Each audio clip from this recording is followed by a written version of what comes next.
Allora, gentili ospiti, cari docenti e studenti, benvenuti. È con grande piacere che vi do il benvenuto a questo importante evento celebrativo in occasione dei 90 anni dalla nascita del nylon, una delle più rivoluzionarie innovazioni del secolo scorso. Siamo nel 1935, quando nei laboratori della DuPont, attraverso il lavoro di questo team molto affiatato, si sintetizza per la prima volta questa fibra, aprendo una strada tutta nuova per il mondo della chimica. Ma non fu soltanto la nascita di un nuovo materiale, ma anche l'inizio di un grande cambiamento culturale, come lo fu poi tutto il Novecento.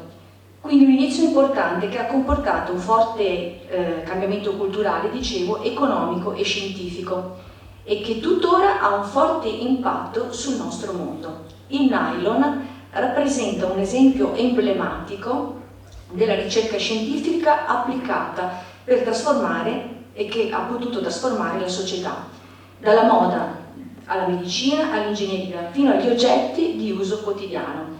Il nylon ha saputo inserirsi in ogni ambito, dimostrando quanto la scienza possa essere concreta, utile e sorprendente.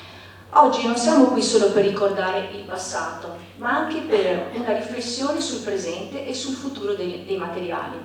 In questo spirito abbiamo il piacere di ospitare esperti e docenti del settore, ma è anche e soprattutto un incontro dedicato a voi studenti, ragazzi, perché la vostra curiosità, la vostra voglia di capire, la passione per la scienza sono gli elementi fondamentali per costruire il domani che verrà. Che questo anniversario sia per voi fonte di ispirazione e uno stimolo a fare domande, sperimentare e cercare nuove soluzioni e sfide per il futuro, che il futuro richiede e che voi sarete testimonianza diretta. Con questo chiudo e lascio la parola al dottor Andrea Bigliotti di Mestre Mia, che ringrazio insieme al dottor Andrea Sperandrio per avermi dato questo compito importante come moderatrice anche questa mattinata, che trascorreremo insieme. E quindi buon anniversario e fatevi sorprendere dalla meraviglia della scienza. Lascio ora la parola al dottor Andrea Bigliotti di Mestre Mia.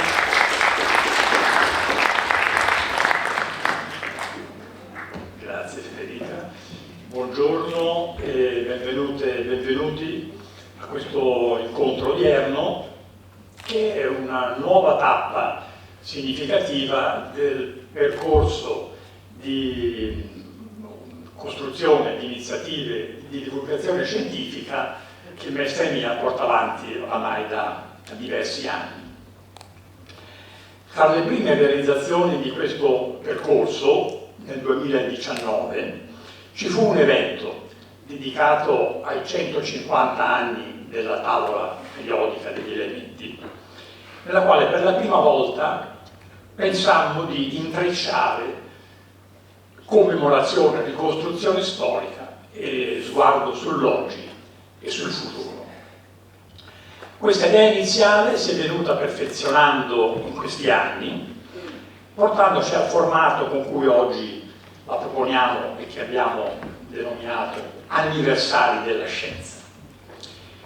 Formato caratterizzato dal punto di vista dei contenuti da un focus sui fatti della scienza del Novecento e dal punto di vista dei partecipanti da uno sforzo particolare di coinvolgimento dei giovani studenti della nostra città. Focus sulla scienza del Novecento e sguardo sul futuro ci permettono altresì di collaborare e valorizzare due delle istituzioni più importanti del recente sviluppo della nostra città, vale a dire M9, Museo del Novecento, e Campus Scientifico di Ca' Foscari di Via Torino, nonché altri soggetti rilevanti della vita economica, sociale, culturale e civile del nostro territorio. Questo ci consente anche di ribadire quello che noi chiamiamo il profilo scientifico-tecnologico della nostra città, che è un profilo che noi cerchiamo di far emergere il più possibile a caratterizzazione di questo che è uno dei due poli, come lo sottolineiamo, del nostro comune di Venezia Mestre, se mi consentite di definirlo così. L'anniversario su cui abbiamo scelto di ragionare oggi, appunto, i 90 anni del naio e dello sviluppo successivo delle fibre sintetiche, ci consente anche di richiamare una grande esperienza della storia di questo profilo tecnico-scientifico, vale a dire quella della Monte Fibre a Marghera, e ci fa molto piacere di avere l'opportunità di farla conoscere a voi giovani del nostro territorio, che di questa storia oramai avete solo forse una vaghissima memoria, a volte anche negativa, quando si ragiona sulle problematiche del polo industriale di Marghera. Concludo con un sentito ringraziamento agli ospiti e a voi studenti che avete dedicato tempo e energia per realizzare le presentazioni che daranno corpo a questo incontro. Un ringraziamento a M9 che non solo ci ospita e ci supporta in questo splendido auditorium, ma che ha collaborato all'ideazione di questa iniziativa, e un grazie a Federica Carraro che ha accettato l'onere di condurre la mattinata. Vi saluto e ancora appunto buona mattinata. Arrivederci.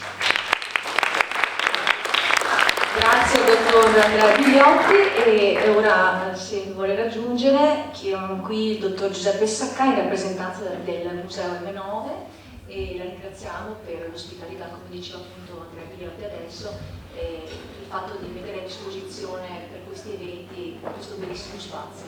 Grazie.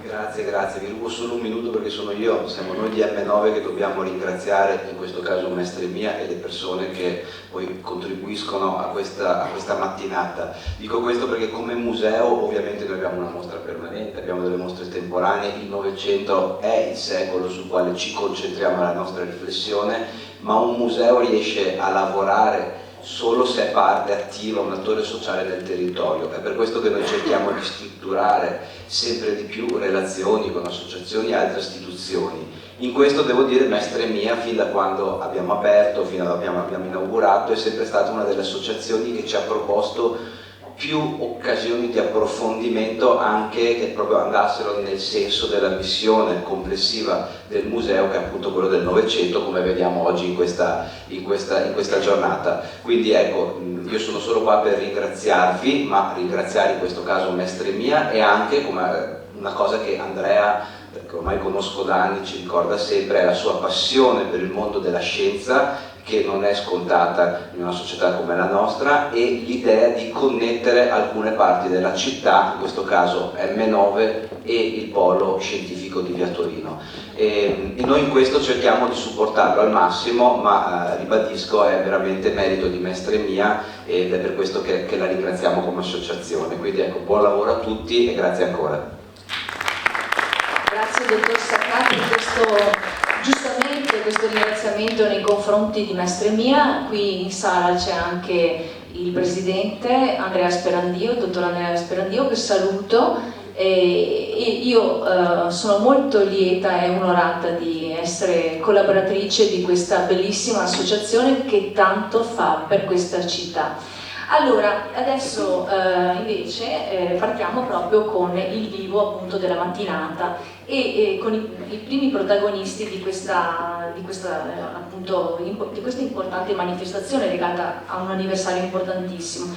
Chiamo qui la professoressa Cristina Ercolin insieme alle sue alunne che adesso attraverso la regia noi manderemo un contributo. Sono le ragazze dell'Istituto Gramsci Luzzati, alcune sono della classe terza, cioè tutte della quinta loro. Sì, perché il progetto che poi vedrete dal titolo Nylon, che poi verrà appunto proiettato, è stato realizzato dalle classi quinta CG e poi quinta MG, se non sbaglio, del sistema Moda. Allora lascio la parola alla professoressa che fa un po' un'introduzione e poi quando ha finito andiamo con la regia. Se anche le ragazze vogliono aggiungere qualcosa, non lo so, io lascio la parola.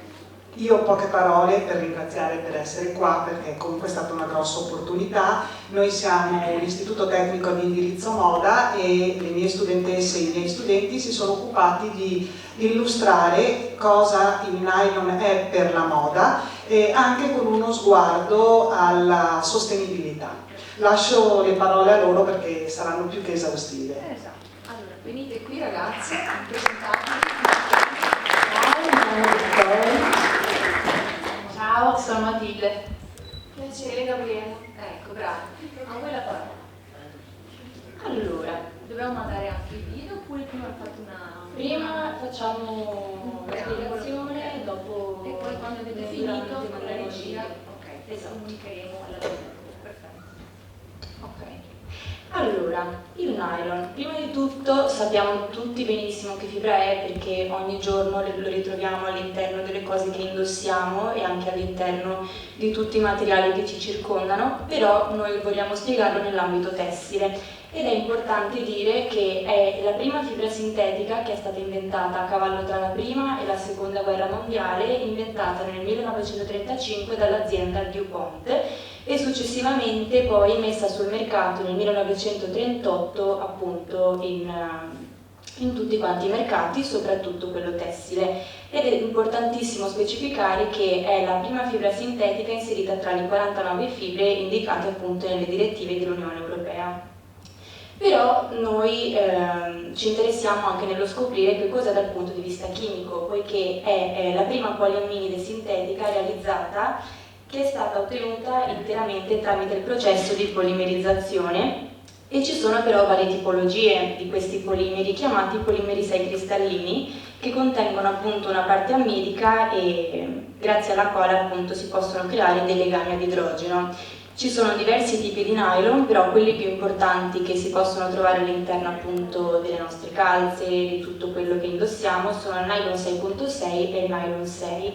E dal punto di vista della struttura chimica appunto il nylon 6.6 ha una struttura con 2 monomeri con 6 atomi di carbonio ciascuno, che si differenzia infatti dal nylon 6 che ha una struttura con soli 6 atomi di carbonio in tutto. Però dobbiamo anche capire come si è evoluta all'interno della storia questa fibra. Abbiamo appunto già detto che nel 1935 c'è stato il suo primo brevetto dall'azienda DuPont e nel 1938 successivamente è stata immessa sul mercato. Tra l'altro la prima emissione sul mercato è stata fatta proprio tramite all'interno delle setole degli spazzolini e successivamente nell'anno dopo, quindi nel 1939, all'interno delle calze da donna, quelle che appunto utilizziamo tutti i giorni, che sono un must nel nostro abbigliamento.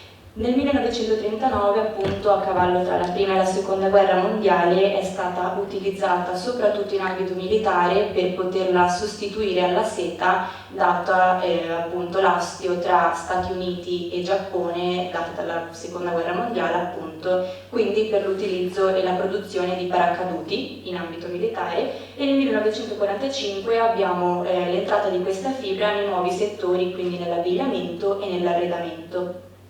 Lascio la parola.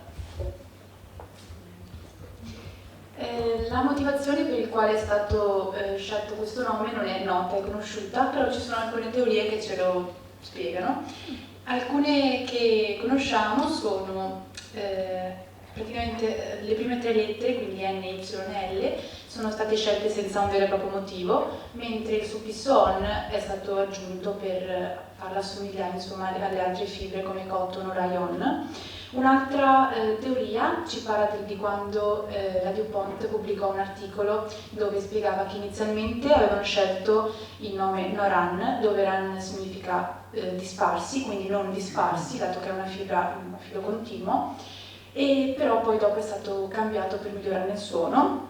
Mentre un'altra teoria conosciuta è che la parola sia un insieme tra le iniziali delle 2 città, New York e Londra, che appunto collaborarono durante la seconda guerra mondiale. Un'ultima teoria, che è quella più particolare, dice che sia l'acronimo di Now You Lose All Nippon, perché durante la seconda guerra mondiale il Giappone aveva vietato importazione da parte degli Stati Uniti della seta, quindi gli Stati Uniti si trovarono a dover creare una nuova fibra resistente, facile da produrre e meno costosa per creare i loro paracadute. Per quanto riguarda invece gli utilizzi del nylon, sappiamo che sono molti e i più conosciuti sono in ambito tessile, quindi nell'abbigliamento, nei cuscini, nelle cinture e nelle cravatte, poi nell'industria automobilistica, aeronautica e negli imballaggi, viene utilizzato anche nei cavi e nei fili e anche nella cosmetica, nel mondo insomma, sanitario, per creare dei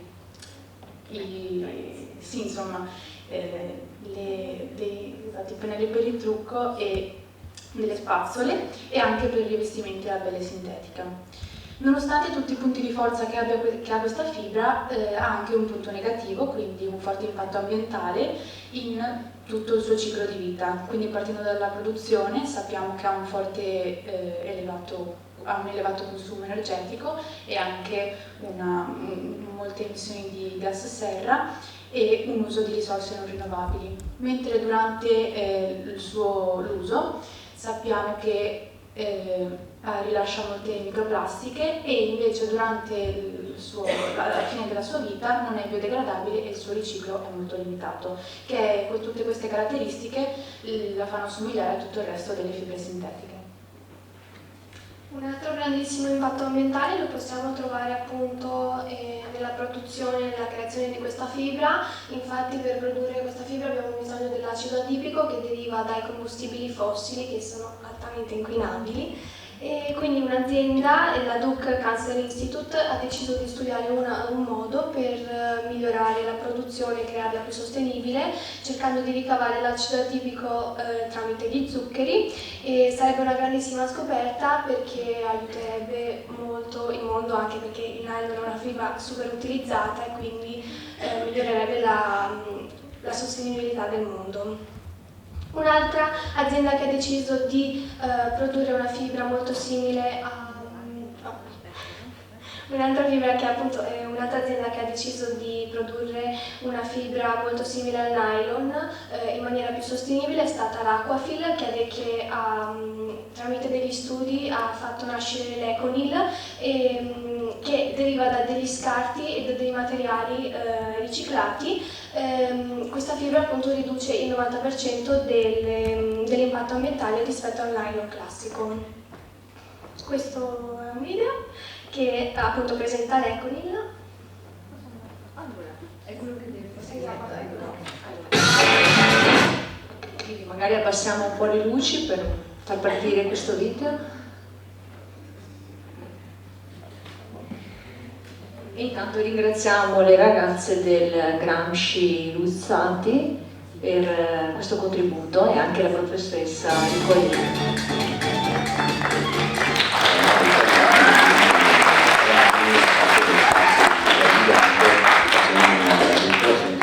Per cercare di migliorarsi. L'idea del Green Carpet è venuta dall'organizzazione di Livia Fert e alla Camera della Moda Italiana, e quando hanno voluto giustamente coprire Piazza della Scala con qualche cosa che permettesse anche a quelle bellissime signore con quegli abiti lunghi di evitare di sporcarseli sul palè della piazza, perché no un tappeto sostenibile proveniente da materie prime riciclate.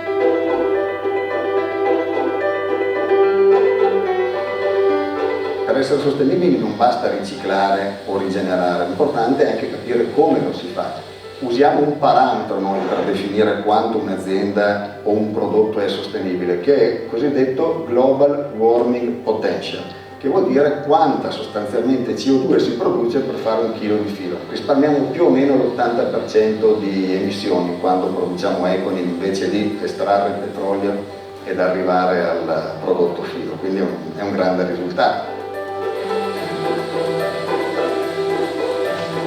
Cos'è Econil? È un materiale sostenibile, infinito e senza limiti. Sostenibile perché viene 100% da scarto, infinito perché può questo processo essere fatto un numero infinito di volte, e senza limiti perché, essendo perfettamente identico a quello che deriva dal petrolio, non dà alcuna limitazione ai creativi, alla creatività e ai designer che vogliono produrre qualsiasi cosa che diciamo sia basato sul nylon.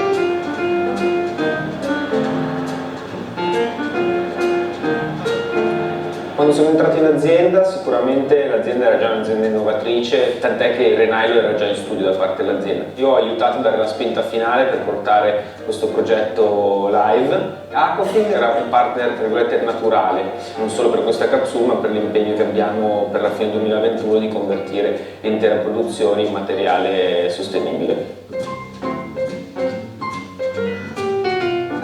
Prada l'anno consuma circa 1 milione di metri lineari di nylon. Si tratta proprio di un vero impatto a livello di sostenibilità, creando anche una fortissima domanda di questo grezzo che comunque ha sì dei costi superiori rispetto al grezzo non riciclato, ma le persone sono disposte a pagare qualcosina di più per impegnarsi nel loro piccolo a fare la loro parte.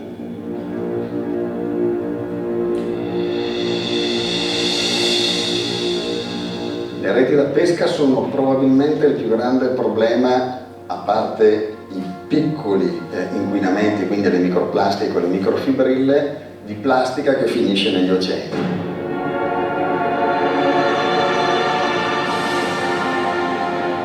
National Geographic ci ha messo a disposizione una serie di talenti che potessero, diciamo, esplorare e far conoscere le persone le dinamiche che accadono in giro per il mondo, quindi dove inquinano le microplastiche, quali sono i danni all'ambiente, e devo dire che era il partner ideale perfetto per rendere credibile questo progetto, perché per noi era importante veramente che fosse percepito non tanto come un progetto di comunicazione e marketing, ma come qualcosa di vero.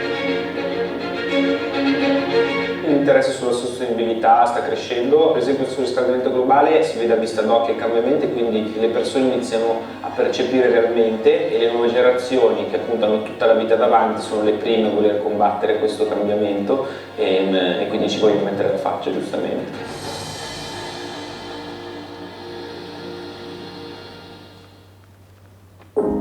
Prenota ora con Wizz Air, tariffe convenienti. Ritorniamo qui e se potete alzare le luci perché le ragazze devono ancora finire il loro intervento. Abbiamo visto un contributo molto importante, tra l'altro poi abbiamo qui anche poi la dottoressa Santoni di Aquafil che poi ci parlerà in maniera più esaustiva, diciamo, di quello che è il vostro prodotto. Intanto vi lascio completare quello che è il vostro appunto intervento. Come abbiamo appena visto, ci sono moltissimi brand di moda, anche di lusso, che utilizzano appunto il nylon, alcuni utilizzano l'Econil, altri invece utilizzano semplicemente il nylon riciclato, ad esempio Louis Vuitton, Dior, Balenciaga, Stella McCartney. Invece brand come Gucci, che è stato il primo ad utilizzare il filo di Econil e che poi ha creato anche una campagna dove appunto un progetto dove faceva ritirare tutti i capi utilizzati per poi riprodurne altri di sempre alta qualità.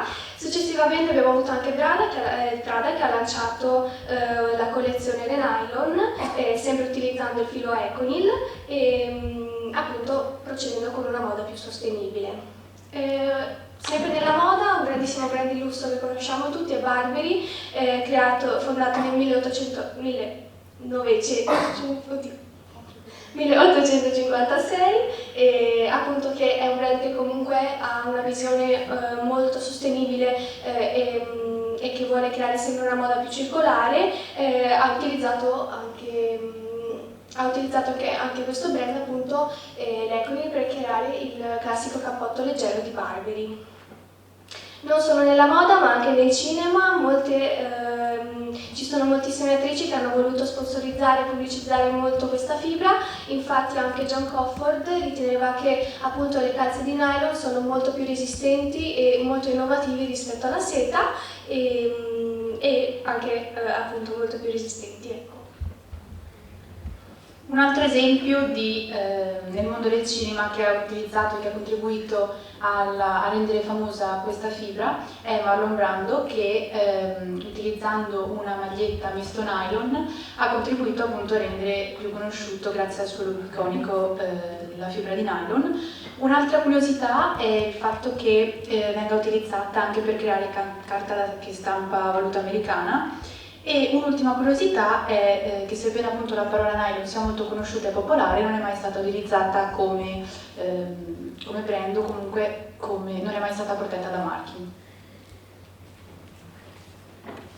Come ultima cosa, ma non meno importante da dire, è una citazione che qualcuno ha fatto e che molti hanno affermato, ossia che il nylon è una fibra resistente come l'acciaio e delicata come una tela di ragno. Grazie per averci ascoltati, passiamo la parola. Allora, facciamo i complimenti a questo contributo offerto, presentato appunto dall'Istituto Gramsci Luzzati dal titolo Nylon delle classi quinta CG e quinta MG Sistema Moda, e ringraziamo la professoressa Cristina Ercolin che le ha accompagnate, ringraziamo queste anche bravissime e anche belle ragazze dell'Istituto Moda, grazie. Adesso, dopo questa bellissima introduzione che credo che a me personalmente ha dato molte informazioni e anche molte curiosità, perché la scienza, come ho detto, è meraviglia, e abbiamo visto ovviamente tante cose che effettivamente io non sapevo, quindi anche per me è una giornata costruttiva questa. Chiamore invece, perché allora Andrea Bigliotti, che è stata l'anima diciamo di questa mattinata, ha voluto ovviamente dividere la mattinata in due tranche, diciamo così, in due parti. Quindi avremo nella prima parte, che adesso inviterò appunto qui a parlare, una prima parte appunto dedicata alla storia e all'oggi, mentre la seconda parte dedicata più al futuro. Quindi per quanto riguarda il passato, oppure quindi la storia, diciamo, chiamo qui a relazionare il dottor Massimo Marinetti, che è consulente tecnico-scientifico e che presenterà appunto una relazione del titolo Dal brevetto del nylon alle altre fibre, le montefibre a Marghera. In quel periodo diciamo storico che va dal 1958 al 2009, che è più o meno, dopo lei ovviamente è il livello storico sempre di me, le lascio la parola e può ovviamente. In realtà Prego. Andrea mi ha chiesto anche di fare un'introduzione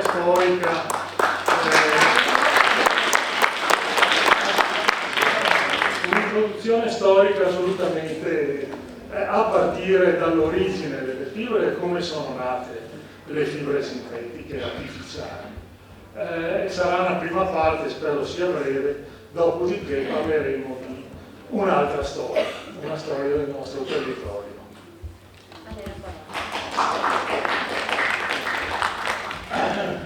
Allora,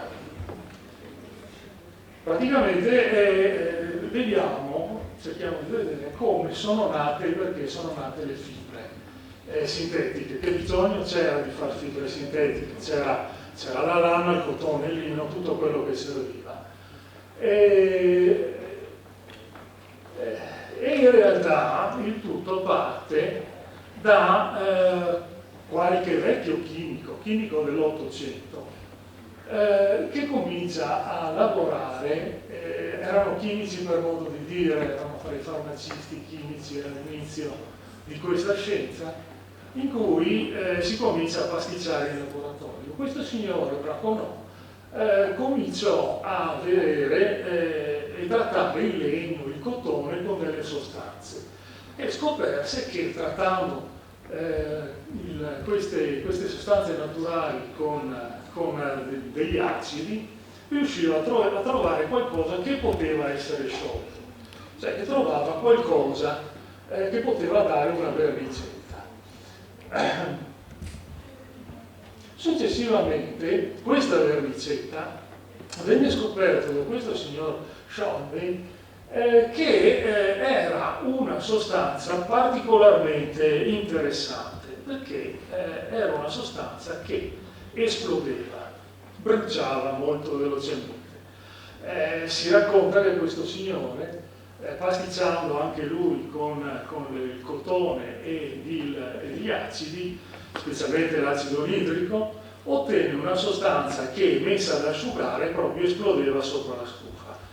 E utilizzò questa sostanza chiamandola fulmicotone come un esplosivo. All'inizio venne usato come esplosivo. Successivamente questi due signori, Audemars e Chardonnay, specialmente il primo, scoperse che questa sostanza sciolta, e aveva trovato dei solventi un po' particolari come l'etere, alcol, miscele di solventi, riusciva a dare delle fibre che vennero quasi industrializzate da Chardonnay. Chardonnay è un nome che è abbastanza comune nelle fibre, si sente qualche volta, e venne presentata questa fibra per la prima volta all'Expo di Parigi come grande novità, una fibra bellissima che assomigliava alla seta e che però non aveva avuto tanto successo perché si comportava come la fibra di prima, come la sostanza di prima, per cui era estremamente infiammabile e non poteva avere nessun utilizzo. Tra le altre cose, la stessa sostanza, la nitrocellulosa, era quella con cui verranno fatte le pellicole cinematografiche, anche quelle pericolosissime e infiammabili. Arriviamo al 1906, dei chimici inglesi, 3 chimici inglesi un po' isolati, un po' squattrinati, trovano un altro modo per sciogliere la cellulosa, il processo della viscosa. Il processo della viscosa è la fibra che probabilmente qualcuno ha già sentito nominare e c'è ancora in commercio. Non è Courtaulds che la scopre, ma Courtaulds era un imprenditore, compra tutti i brevetti da questi 3 poveri chimici e mette su un impero tessile, già faceva parte di una famiglia di tessili e li mette su un impero. Per cui la prima sostanza che serve per far fibra artificiale è la cellulosa. Si scoprono altri metodi per sciogliere la fibra, uno di questi sono dei sali di rame che possono dare una fibra di rame, anche questa, una fibra di cellulosa rigenerata, molto bella, si chiama Rayon Cupro, ce n'è ancora un pochino in commercio, lucidissima come la seta, utile per fare all'interno delle giacche, ha un piccolissimo problema, ha un processo che è estremamente inquinante. Credo che il lago d'Orta, dove c'era la Bamberg fino agli anni 50-60, sia tuttora inquinato dagli scarichi di questa industria. Altri modi, utilizzando sempre la cellulosa come materia prima, sarà l'acetato di cellulosa, cioè una modifica della cellulosa e la possibilità di sciogliere. Passano gli anni, arriviamo a metà degli anni 30 del secolo scorso e qualcuno pensa di utilizzare, oltre alla cellulosa, anche altre materie prime, come le proteine. Abbastanza famosa in Italia è il Lamitar, inventato in Italia nel periodo del ventennio, della necessità di trovare materia prima, e si pensano di tirar fuori le proteine del latte e di filare le proteine del latte. È uno degli esempi che tutto sommato è stato abbastanza fortunato perché ha avuto un po' di successo, non era un processo così naturale come sembra, però ha dato un po' in là alla produzione di fibre da proteine. Qualcun altro ci ha provato con le proteine delle arachidi, questa qua credo sia un prodotto australiano, non c'è più, è roba degli anni 50, come pure dalle proteine del mais. Siamo arrivati, diciamo, a metà degli anni 30-40. Cominciamo ad avere necessità di qualcos'altro e Staudinger, che è un chimico tedesco, è il padre dei polimeri. negli anni 20 si cominciano a studiare i primi polimeri, per cui credo che i primi polimeri fossero stati fatti o in Germania o in Russia. Credo che il PVC sia stato uno dei primi polimeri. Il metilmetacrilato, cioè quello che serve per fare il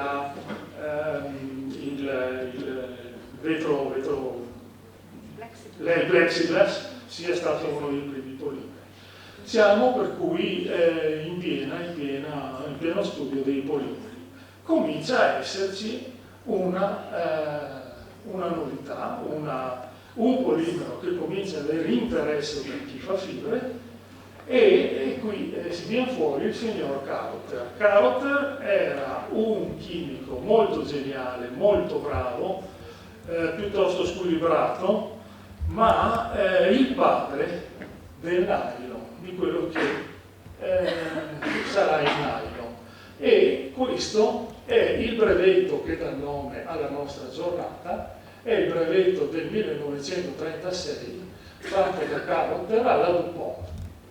Per cui nel 36 dopo nel 40, come hanno detto le ragazze prima, si è cominciato a lavorare. E a questo punto perché noi utilizziamo le fibre chimiche o le fibre sintetiche? Per dei motivi. Intanto per sostituire le fibre naturali quando mancano. Giustamente le ragazze prima hanno parlato della sostituzione del nylon per motivi militari. Servivano i paracaduti, seta non ce n'era, per cui hanno utilizzato il nylon. Perché è migliorativo rispetto a certe caratteristiche. Ad esempio le tende in cotone si rompono, marciscono, le tende in acrilico durano molto di più. Perché danno delle nuove performance rispetto ad una volta. Quello è un esempio orribile che mi è venuto in mente, perché ai tempi di quando ricordo si parlava di questo materiale c'erano le camicie che non si stiravano, per cui era una performance che le camicie di cotone non avevano. Era un po' più orribile mettersi una camicia di plastica, ma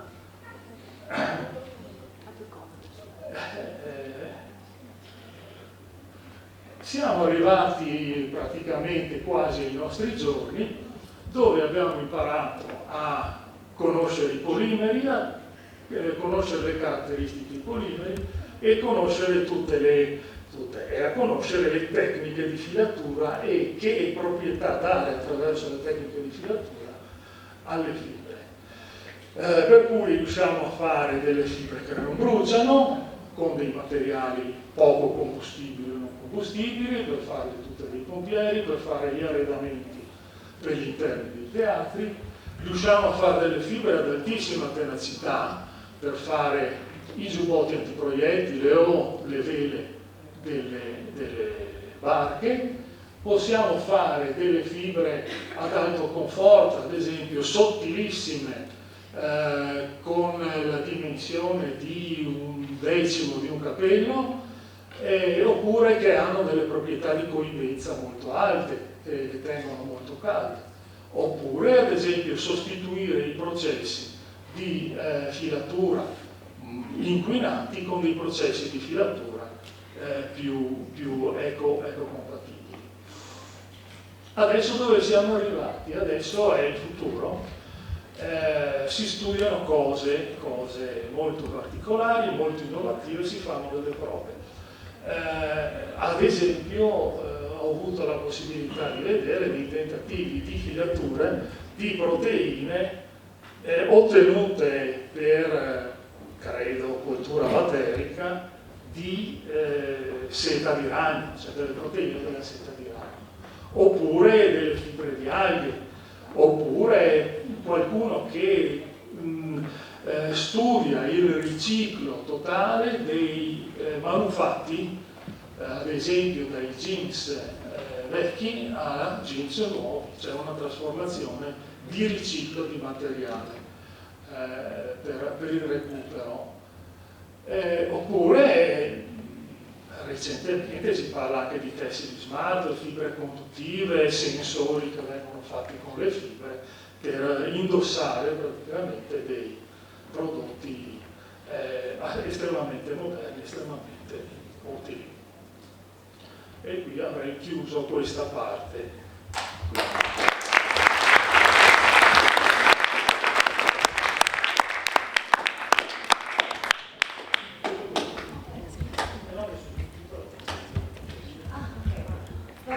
Allora, ringraziamo il dottor Massimo Marinetti, come abbiamo detto consulente tecnico-scientifico, come avete sentito ha fatto una bellissima introduzione storica alle fibre sintetiche e anche qui in questo caso ha imparato ovviamente una serie di cose molto importanti.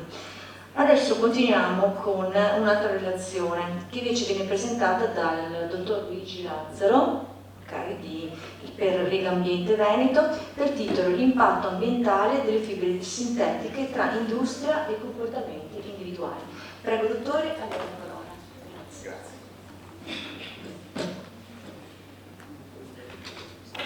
Buongiorno a tutti.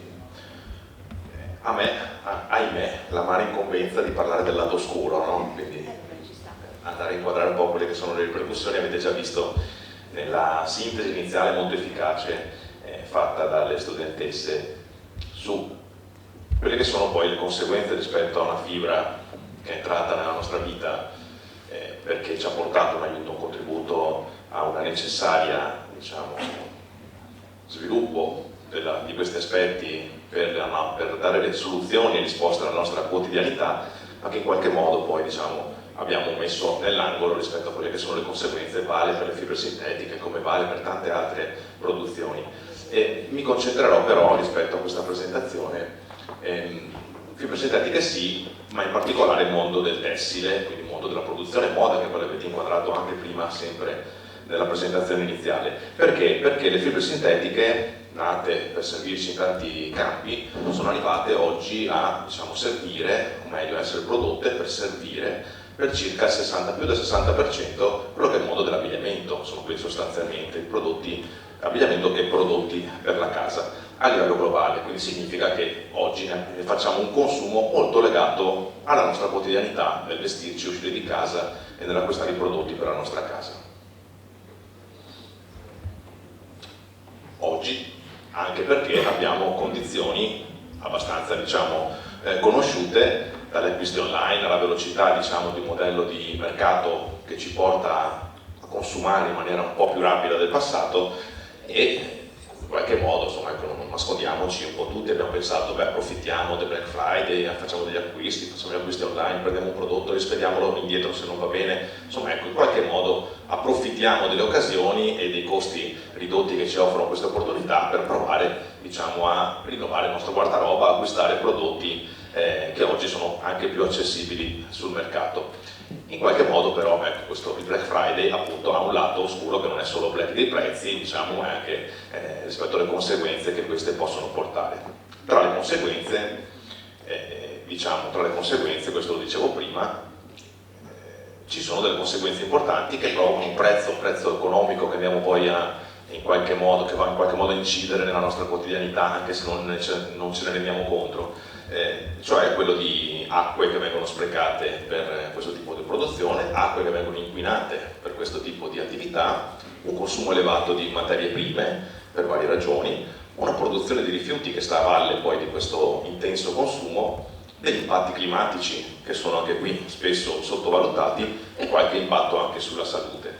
Diciamo che sostanzialmente noi possiamo ragionare nella produzione, diciamo, in questo modello di produzione delle fibre e l'utilizzo poi che ne facciamo, pensando di avere sulle nostre spalle qualcosa come 9 metri cubi di acqua che in qualche modo a cittadino ogni anno utilizziamo per queste produzioni, 400 metri quadri di terra utilizzata per le produzioni del tessile. Guardate bene, quando parliamo di tessile, produzione di tessile, non c'è solo la fibra sintetica, no? Quindi gli impianti, gli stabilimenti ma c'è anche tutto il comparto legato all'estrazione delle materie prime, c'è anche tutto il comparto legato alla parte, diciamo, di fibra naturale, quindi il cotone ad esempio, che viene coltivato, che oggi però anche lì dobbiamo guardare con attenzione a quello che succede. Non è la soluzione la fibra sintetica, perché ad esempio quando si coltiva cotone, si coltiva oggi con il 94% delle superfici coltivate a cotone coltivate attraverso l'utilizzo di OGM, quindi di semi geneticamente modificati per fare una tipologia di cotone.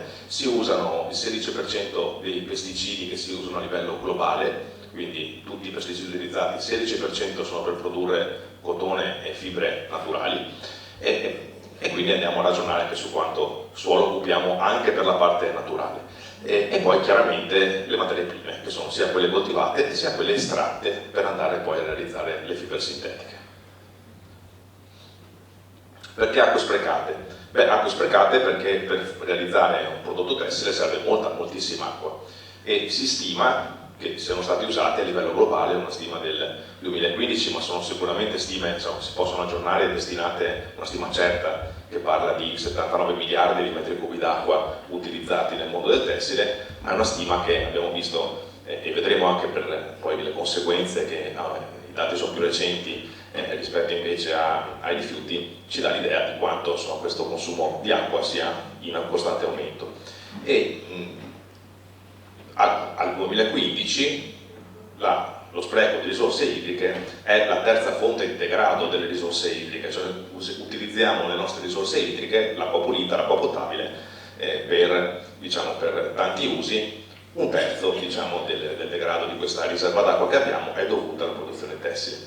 Pensate che per fabbricare una sola maglietta ci vogliono circa 2700 litri di acqua, per un paio di jeans si dice dai 7,5 agli 11.000 litri d'acqua. È veramente un impatto importante. Non è un caso che l'industria tessile sia considerata in qualche modo la seconda industria più inquinante dopo l'industria petrolifera a livello globale, quindi secondo le Nazioni Unite. Questa necessità di tanta acqua porta anche, diciamo, poi a delle conseguenze. L'acqua viene utilizzata per svariate ragioni e porta a delle conseguenze che sono quelle di inquinamenti dei nostri corsi d'acqua, cioè queste fibre sintetiche, non solo nella fase di produzione, nella fase di realizzazione in cui le acque vengono utilizzate e poi subiscono processi come quello dei lavaggi, piuttosto che dei coloranti, piuttosto che di altre, diciamo, azioni che vengono fatte sul prodotto, ma poi c'è una parte che è quella che ci appartiene un po' di più, che conosciamo meglio, che è quella dell'utilizzo quotidiano di questi prodotti. Quindi quando parliamo ad esempio di abbigliamento, cioè noi indossiamo e abbiamo dei rilasci, questo, insomma, confermato dalla scienza, per ogni lavaggio che noi facciamo in lavatrice dei nostri capi. I capi con fibre sintetiche, degli studi, insomma, della Norwegian Environmental Agency ci ha riportato che ogni singolo indumento ad ogni lavaggio rilascia circa 1900-2000 fibre sintetiche, con la maggior parte, diciamo, delle microplastiche che finiscono di solito durante i primi lavaggi, vengono rilasciate in maniera più rapida, però sostanzialmente in pratica possiamo dire che in un unico carico di bucato di abbigliamento, quando facciamo una lavatrice a casa, la facciamo noi, la fanno i vostri genitori, sono circa 700.000 le fibre di microplastica che vengono rilasciate. Spesso queste fibre, ancora oggi non abbiamo dei sistemi adeguati che siano in grado di trattenerle, diciamo, negli impianti di depurazione, e chiaramente finiscono nei corsi d'acqua e poi finiscono nei nostri mari.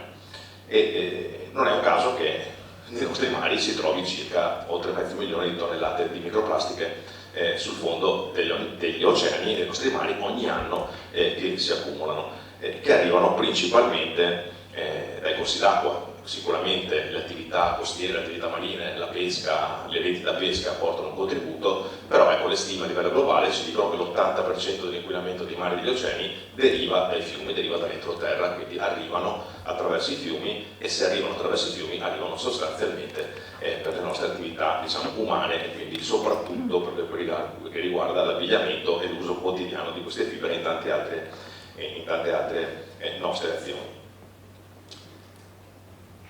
Le microplastiche che noi ritroviamo che derivano dai lavaggi e che poi finiscono nelle acque non sono le uniche, diciamo, che vengono prodotte dalla nostra attività quotidiana. Anche lì nell'introduzione le hanno toccate le ragazze. C'è anche la parte legata alla cosmesi.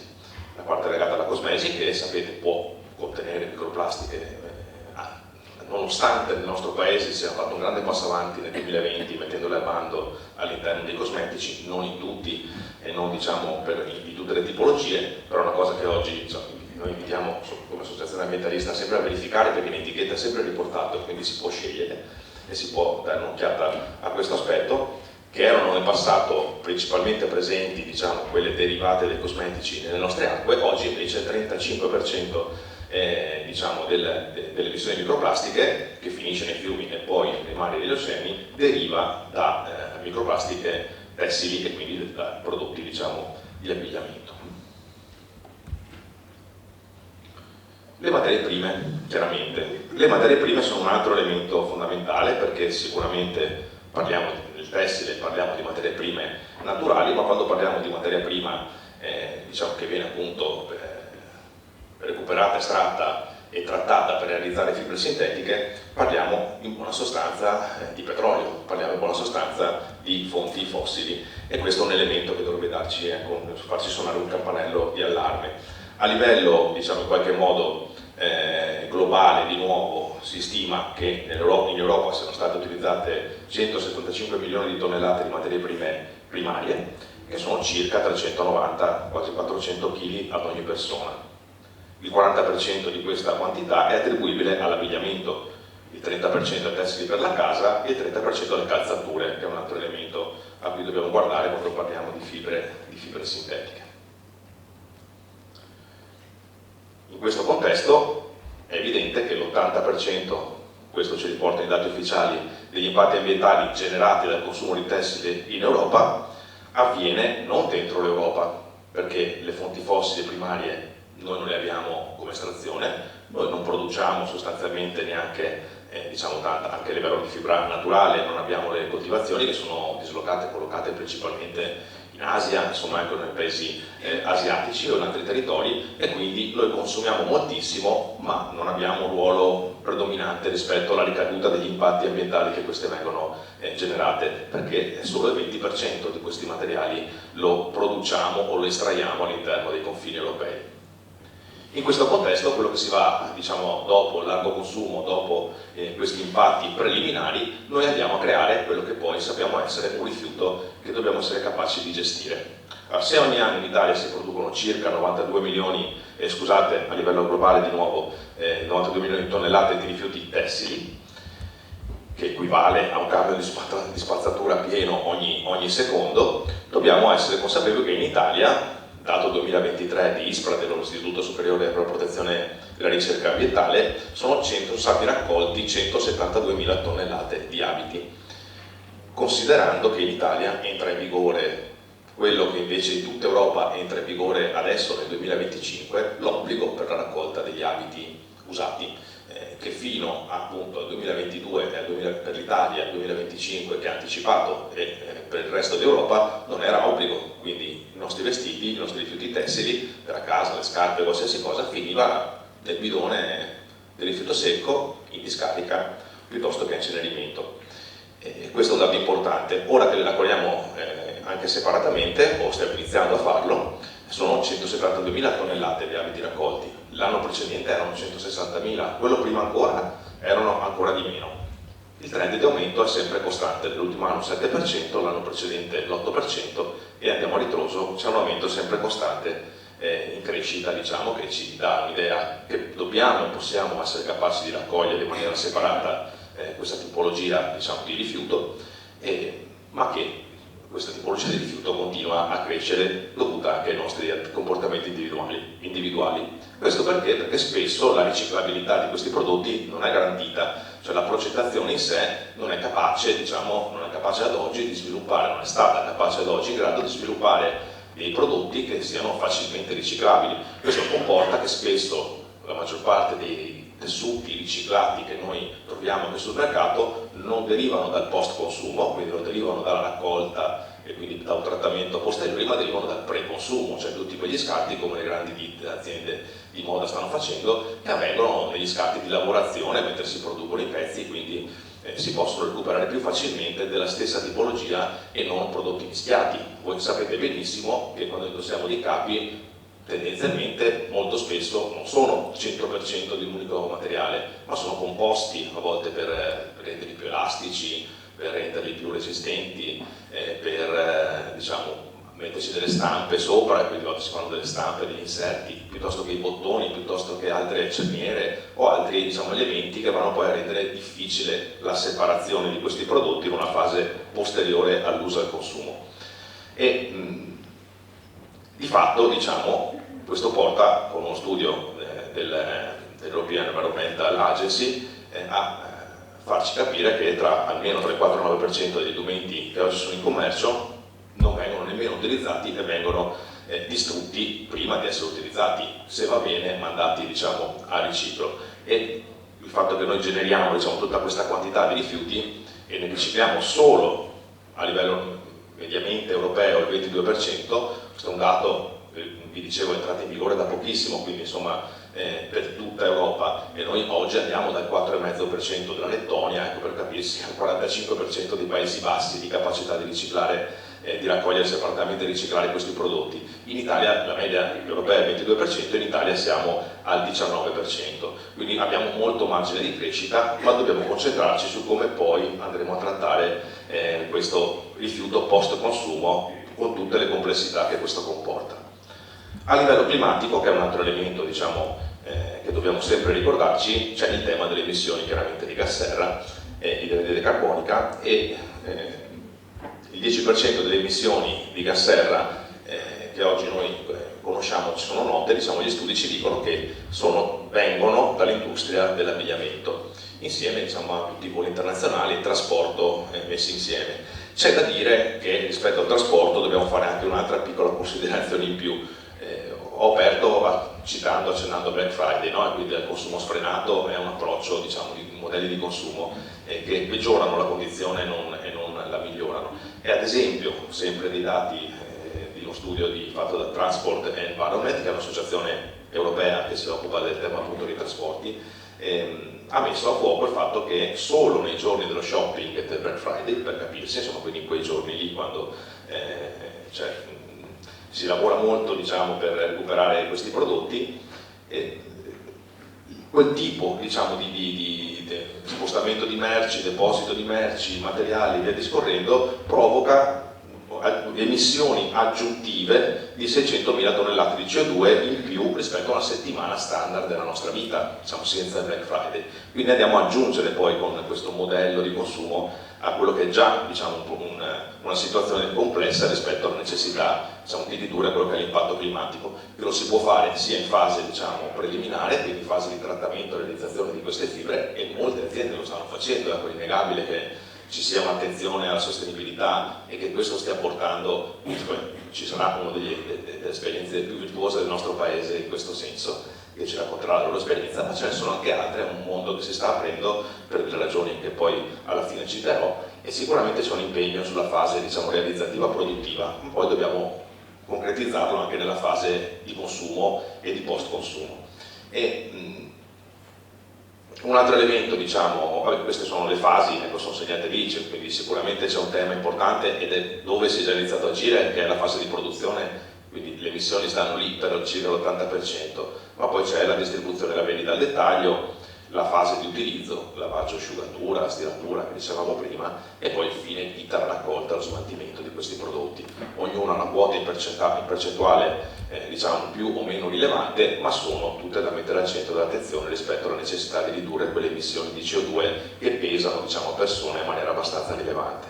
C'è un piccolo tema legato alla salute, diciamo, forse a volte viene considerato marginale, ma che va inquadrato. Sicuramente diciamo, ci può aiutare la fibra sintetica a risolvere tante questioni, però è anche vero che intrappola l'umidità, crea un ambiente favorevole alla proliferazione di batteri e funghi e può portare problemi come dermatiti, infezioni, fungine. Io non ho citato uno degli elementi che in questa regione conosciamo bene, che sono i perforati achilici, i famigerati PFAS, che vengono utilizzati per impermeabilizzare diversi capi. Anche quelli possono provocare non troppo, almeno gli studi ancora non ce lo dicono, rispetto diciamo, a un'inalazione un'azione, diciamo così, o un assorbimento diretto dai capi, però nella fase poi invece di smaltimento possono provocare un ulteriore danno all'ambiente che si riversa ad esempio nei fiumi e poi nei mari.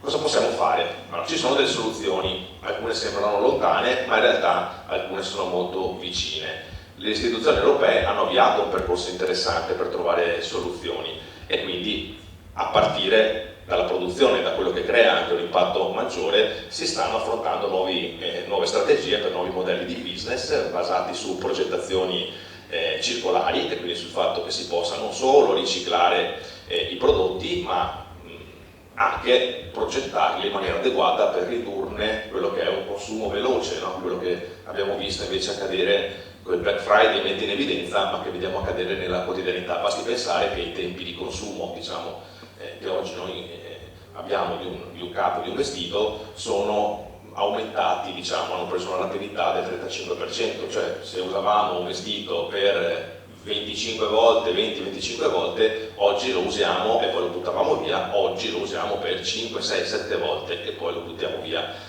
Vuoi che si macchia, si rompe, si straccia, non è più di moda, insomma ci sono tanti gli elementi che hanno portato anche a aumentare questa quota e quindi intervenire su questo è uno degli elementi su cui le aziende e le imprese stanno agendo, grazie anche a delle istituzioni europee che hanno deciso con la passata legislatura di sforzarsi in questa direzione, offrendo quindi opportunità di una progettazione più sensata.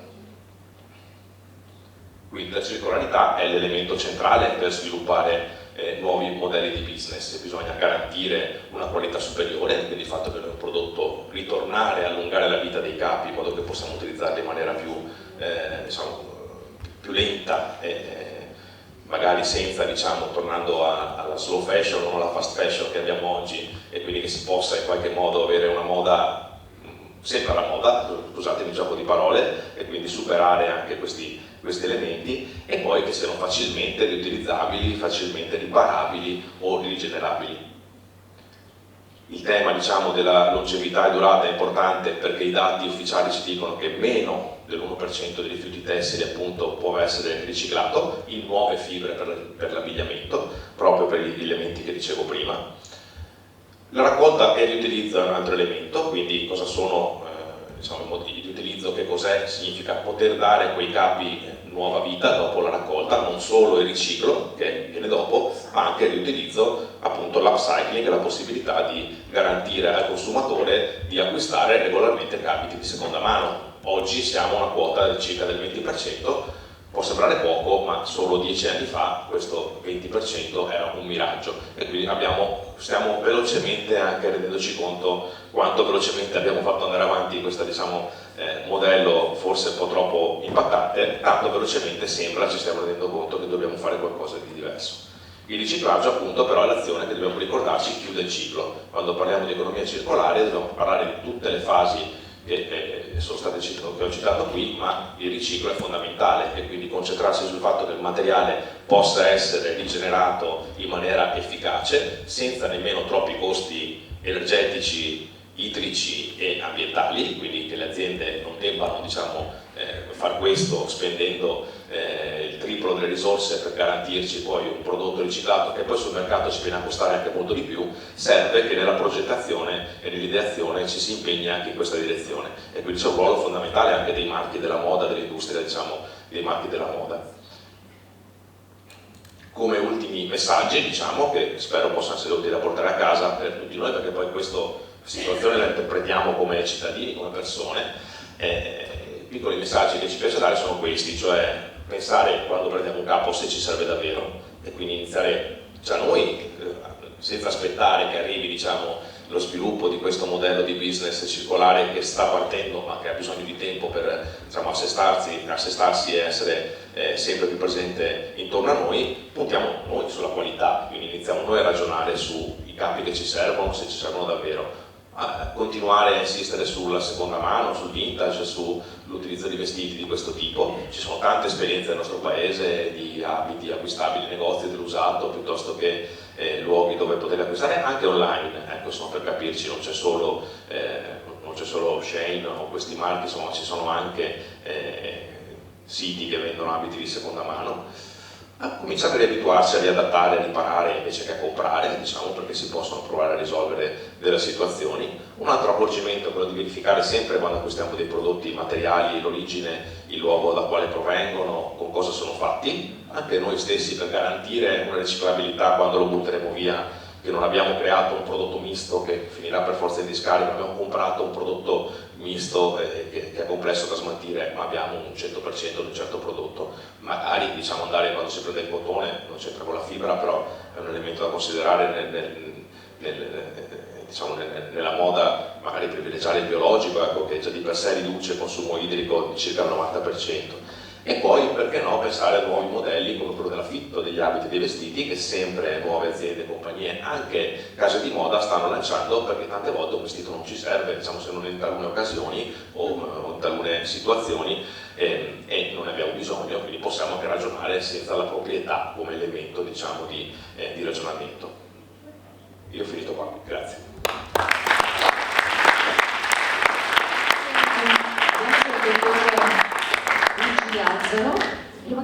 La ringrazio perché Legambiente ha dato attraverso di lei dei messaggi molto importanti, soprattutto per l'industria appunto tessile, e spero che quelli che sono gli studi che state portando avanti possano poi essere ovviamente anche delle aziende che lavorano nel mondo della moda essere accolti, soprattutto sui dati che lei ha presentato. Quindi la fast fashion, di cui un po' tutti siamo vittime perché ovviamente è molto differente il modo di vestirci rispetto a 8 anni fa, dove tutto adesso è molto più semplice. Un vestito, giustamente, lo portavamo, che ne so, 20-25 volte, adesso 1-2 volte, poi viene buttato via. Questo però crea un accumulo molto importante, appunto, che dopo deve essere smaltito. E quindi ben venga quello che è stato il suo intervento, molto importante, perché bisogna rispettare l'ambiente e perché dobbiamo poi lasciarlo soprattutto a loro. Grazie dottore. Ma parlando di ambiente, parlando poi invece di aziende che lavorano nell'ambito del tessile e che si occupano comunque di produrre delle fibre tessili, chiamo qui la dottoressa Martina Santoni di Aquafil SPA, che era già stata, questa azienda, tua azienda, è già stata citata, prego accomodati pure, io mi sposto, era già stata citata nel video che è stato presentato dalle scolaresche appunto del Luzzati Gramsci. E anche lo stesso appunto, dottor Lazzaro prima parlava di circolarità, che è un termine molto usato ma che va spiegato. Infatti la dottoressa avrà come relazione il titolo "L'impegno di un'impresa leader per la circolarità". Le lascio la parola, grazie e benvenuta anche a lei.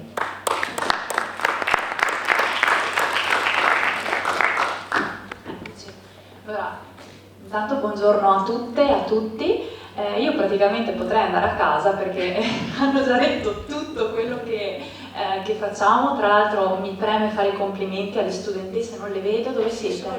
Bravissime, avete presentato in modo chiaro, non eravate agitate, si vedeva che c'era preparazione, quindi insomma io sono una professionista, ma posso dire che insomma questo è il merito secondo me della scuola, dei professori che li seguono, sì. Sono brave, molto brave. Però insomma quando si devono fare complimenti è giusto prendersi un attimo di tempo. Noi con Andrea Bigliotti, che come dicevo è l'anima di questa giornata, abbiamo deciso appunto di mettere all'inizio proprio perché sapevamo dell'importanza di questo contributo che avrebbero presentato. Complimenti ancora all'Istituto Luzzati Gramsci e alle ragazze della quinta che si sono impegnate tantissimo, e alla professoressa Ercolini. Grazie.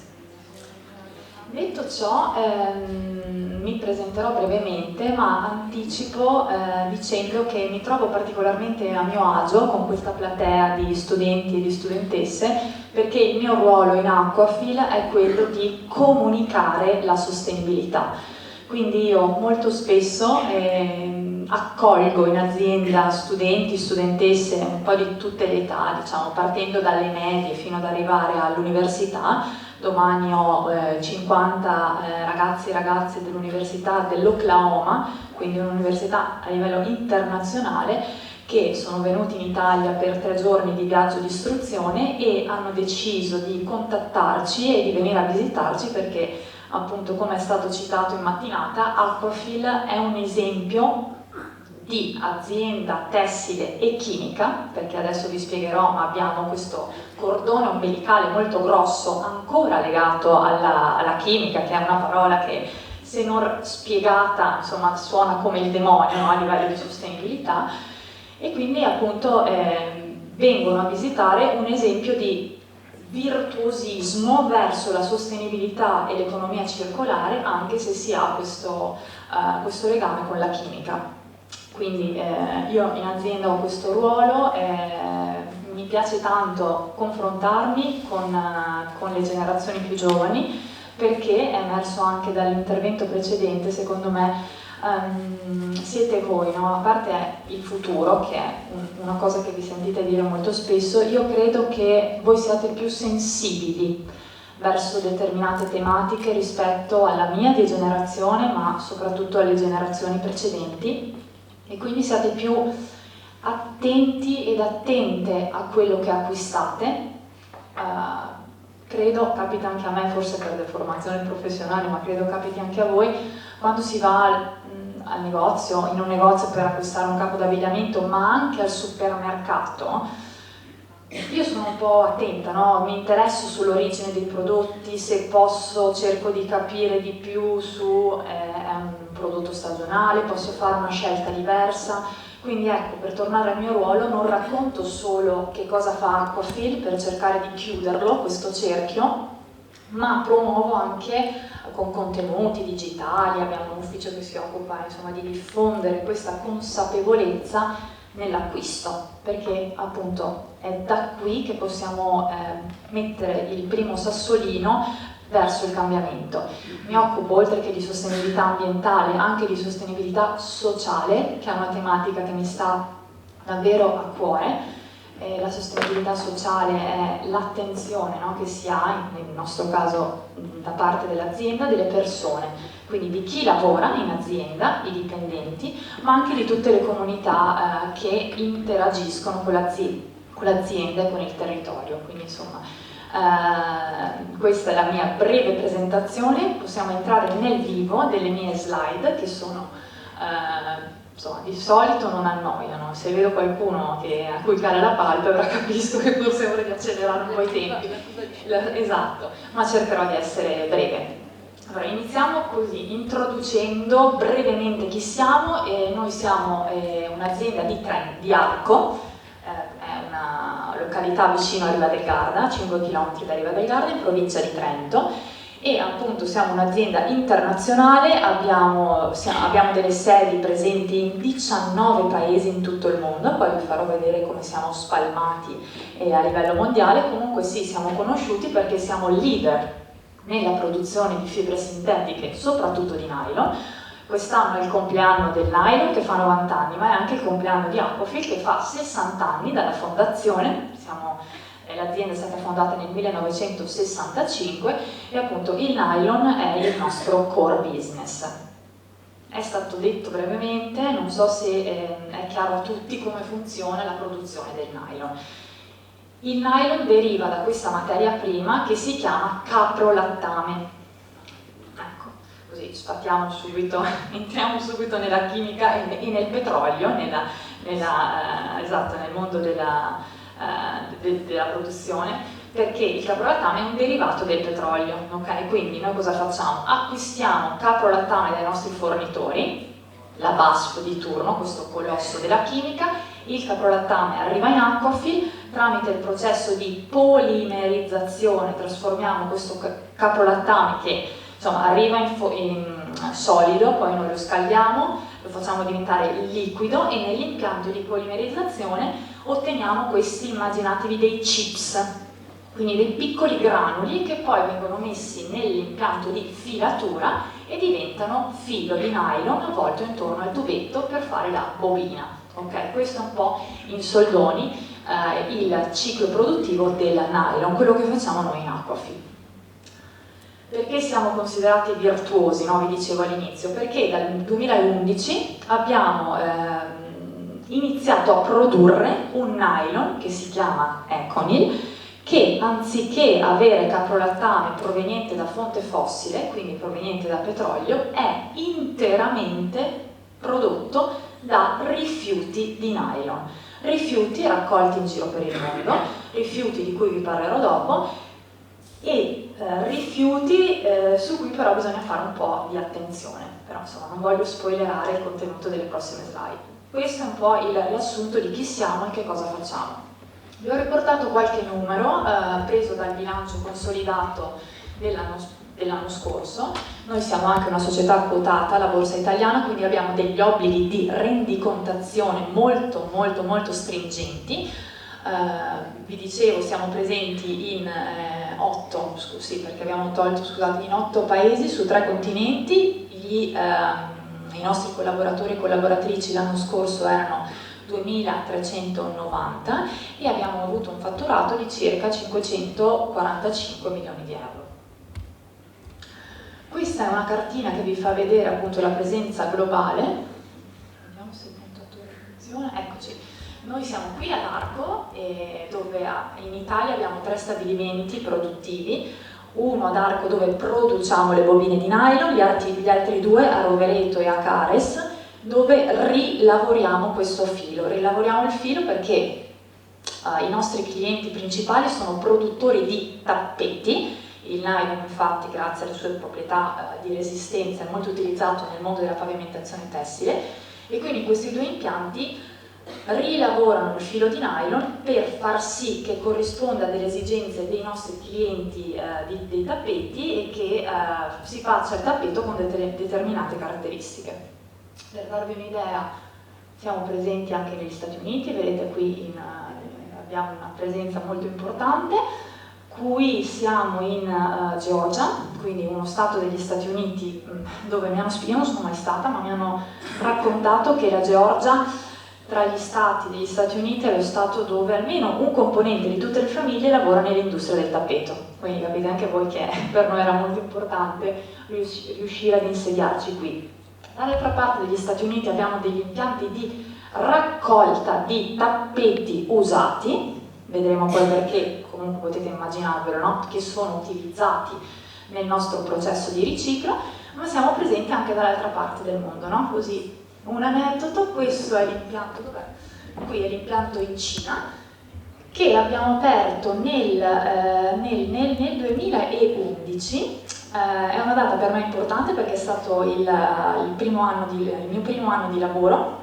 Ho iniziato nel 2011 a lavorare in Aquafil e pensate come interprete, perché io sono laureata in cinese, in mandarino, e quindi così quando ho deciso di smettere, quando mio papà mi ha detto senti ascolta è ora di venire a casa dalla Cina, iniziamo a lavorare, ho mandato i primi curricula in zona e a volte, lo dico sempre agli studenti che incontro, succede che ci si trova al momento giusto, nel posto giusto, e mi hanno chiamato subito da Aquafil perché appunto stavano aprendo uno stabilimento in Cina e serviva una persona che interagisse e traducesse dal dialetto trentino al cinese quello che insomma i nuovi dipendenti in Cina avrebbero dovuto fare sulle macchine. Quindi per me è stato veramente un battesimo del fuoco, perché insomma immaginatevi quanti anni avevo, 23-24, prima esperienza grossa lavorativa in una multinazionale, bam, subito in Cina a parlare di caprolattame, reazioni chimiche, quando io sì il cinese lo sapevo ma conoscevo le poesie, parlavo del più e del meno, insomma mi sono fatta un bel mazzo e dico sempre che però nella vita tutto serve. È stato grazie anche a quel periodo molto importante che oggi sono un'esperta di sostenibilità, perché ho avuto proprio l'opportunità di affiancare tutti i passi e gli sviluppi e l'innovazione che Aquafil ha portato avanti. Chiudo parentesi dell'aneddoto.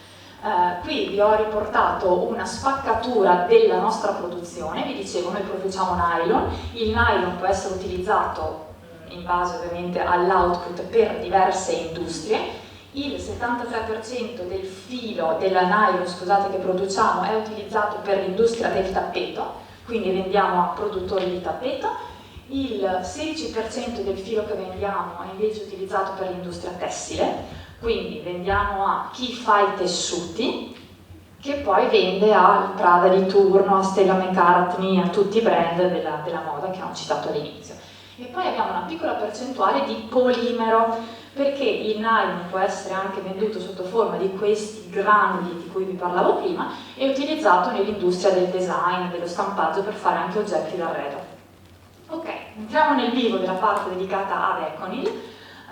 Io vi dicevo, lavoro nella comunicazione e nella sostenibilità, quindi ho strutturato, ho ideato questo grafico che, come vedete, è fatto di 4 passaggi, ognuno dei quali racconta uno step per raccontarvi come Econil è prodotto, ok? Perché se fosse venuto un mio collega ingegnere, insomma, sicuramente sarebbe stato molto più competente dal punto di vista delle formule chimiche, delle reazioni, però insomma io credo che bisogna sempre confrontarsi e interfacciarsi con la platea che si ha davanti, quindi per far arrivare il messaggio anche a chi, come me, non è un esperto di chimica o di legami, questo grafico è molto efficace e fa arrivare il messaggio nella maniera corretta. Iniziamo dal primissimo step, che appunto, come vedete, si chiama rescue, che in inglese vuol dire raccolta, e questo è lo step più emozionante di tutti. È lo step più emozionale che di solito cattura l'attenzione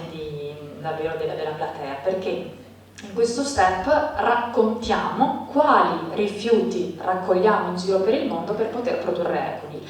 Quello che non vi ho detto è che Econil è un prodotto, un ingrediente unico, nel senso che grazie ad un processo di riciclo chimico dei rifiuti, quello che si ottiene è un nylon rigenerato al 100%, ma che ha le stesse identiche caratteristiche e proprietà del nylon proveniente da fonte fossile. Che cosa significa in termini pratici? Quando un cliente mi compra Econil non deve adattare le proprie macchine o far sì che il prodotto tenga conto di come l'ingrediente si comporta, perché se io porto in laboratorio una bobina di nylon standard e una bobina di nylon Econil, nessuno sarà in grado di riconoscere, neanche con tutti i test, qual è il nylon derivante da rifiuti. Quindi questa è davvero la caratteristica unica che lo rende diverso da tanti prodotti sostenibili presenti sul mercato. Tornando a bomba sui rifiuti che raccogliamo, una cosa che ci tengo sempre a dire è che noi il nylon produciamo e dal nylon dobbiamo partire, ok? Quindi purtroppo, e parte del mio lavoro, non purtroppo, per fortuna parte del mio lavoro consiste anche con la collaborazione appunto con brand della moda che utilizzano il nostro filato. Purtroppo però a volte mi capita di leggere comunicazioni sbagliate e quindi di dover intervenire affinché la comunicazione sia aggiustata e il messaggio sia consegnato nella maniera corretta, ovvero spesso mi capita di leggere Econil è fatto con le bottiglie di plastica raccolte nei mari. No, questa è una bufala, è un fake esattamente. Le bottiglie di plastica non sono fatte di nylon, sono fatte di un altro materiale plastico che si chiama PET, col poliestere. Quindi il riciclo del poliestere è tutta un'altra storia. Per fare Econil non vengono utilizzate le bottiglie di plastica, 1. 2, prima hanno giustamente citato le reti da pesca, corretto, parte dei rifiuti utilizzati per fare Econil sono queste famose reti da pesca. Giusto per darvi un dato, calcolate che si stima che ci siano circa 640.000 tonnellate di reti da pesca abbandonate nei nostri mari tutti gli anni, quindi insomma la quantità è davvero abnorme. La verità è che sì, Econil è fatto con le reti da pesca raccolte nei mari, ma non è fatto solo di queste. B, la maggior parte delle reti utilizzate non sono quelle reti raccolte dai sommozzatori che si immergono e con il loro coltello liberano le reti dagli scogli. È una bella storia. Lavoriamo con associazioni che fanno questo, quindi con questi sommozzatori volontari che raccolgono i rifiuti marini, tra cui le reti, ma è davvero una minima percentuale rispetto a tutti i rifiuti che utilizziamo. La maggior parte delle reti da pesca che utilizziamo provengono dal mercato, dal mondo dell'acquacoltura, quindi da allevamenti. Anche questo è importante, magari è meno emozionante rispetto a dire la rete che ha raccolto il sommozzatore ha liberato un delfino, uno squaletto. Vero, è meno emozionante, ma ricordatevi che è molto sottile la linea che separa la comunicazione efficace dal greenwashing. Forse è un termine che avete già sentito. Siamo bombardati da greenwashing. Il greenwashing è quella pratica che fa sì che un'azienda, un ente, qualsiasi persona si venda sostenibile, quando in realtà, se poi si vanno a verificare i dati e i numeri alla mano, i numeri non tornano e si scopre insomma lo scheletro nell'armadio. Per questo faccio sempre questo pippotto sulle reti da pesca. È giusto dire che Econil è fatto in parte con le reti, ma dire che Econil è fatto solo con le reti da pesca è assolutamente greenwashing. Altri rifiuti sono i tappeti. Se abbiamo tappeti fatti in nylon, perché appunto la materia da cui partiamo è sempre quella, abbiamo degli stabilimenti negli Stati Uniti. Gli Stati Uniti hanno un problema enorme con i tappeti. In Italia chi di voi ha la moquette a casa? Sì, hai la moquette a casa? Tappeto o moquette? Mamma mia, non so da quanto non mi capitava. Bene, allora ti meritavi proprio di fare la presentazione. No, scherzo, però insomma in Italia non capita spesso di avere moquette in casa. Negli Stati Uniti, così come nei paesi del nord, è molto comune, no? Quindi negli Stati Uniti hanno un problema di smaltimento di tappeti nelle discariche. Abbiamo annusato che si poteva avere un'opportunità di business, per questo abbiamo aperto degli stabilimenti negli Stati Uniti di raccolta dei tappeti fatti in nylon. I tappeti vengono divisi nei vari materiali perché, ahimè, un tappeto non è mai fatto solo di nylon, e poi il nylon appunto viene mandato in Slovenia, perché è in Slovenia che abbiamo il nostro impianto di rigenerazione, per poi essere trasformato con tutti gli altri rifiuti in Econil. Tanti rifiuti, come diceva prima il dottor Lazzaro, sono rifiuti pre-consumo, quindi rifiuti di nylon, ma non prodotti finiti destinati alla discarica. Pre-consumer significa appunto prodotti industriali, prima di diventare un prodotto finito. E quindi, una volta raccolti tutti questi rifiuti in giro per tutto il mondo, saltiamo nel secondo step del nostro sistema di rigenerazione, che rappresenta un po' il cuore, no, del processo.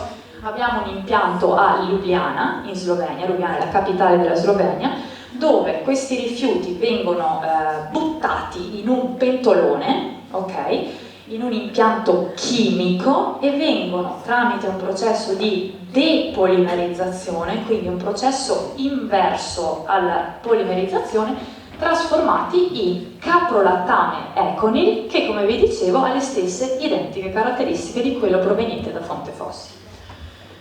Il terzo passaggio si chiama remake e è semplicemente il passaggio che delinea la trasformazione da caprolattame Econil a filato Econil, che è appunto il filo avvolto intorno a questo cartoncino, questo tubetto di carta, che poi vendiamo ai nostri clienti finali, tappetifici piuttosto che produttori di tessuti.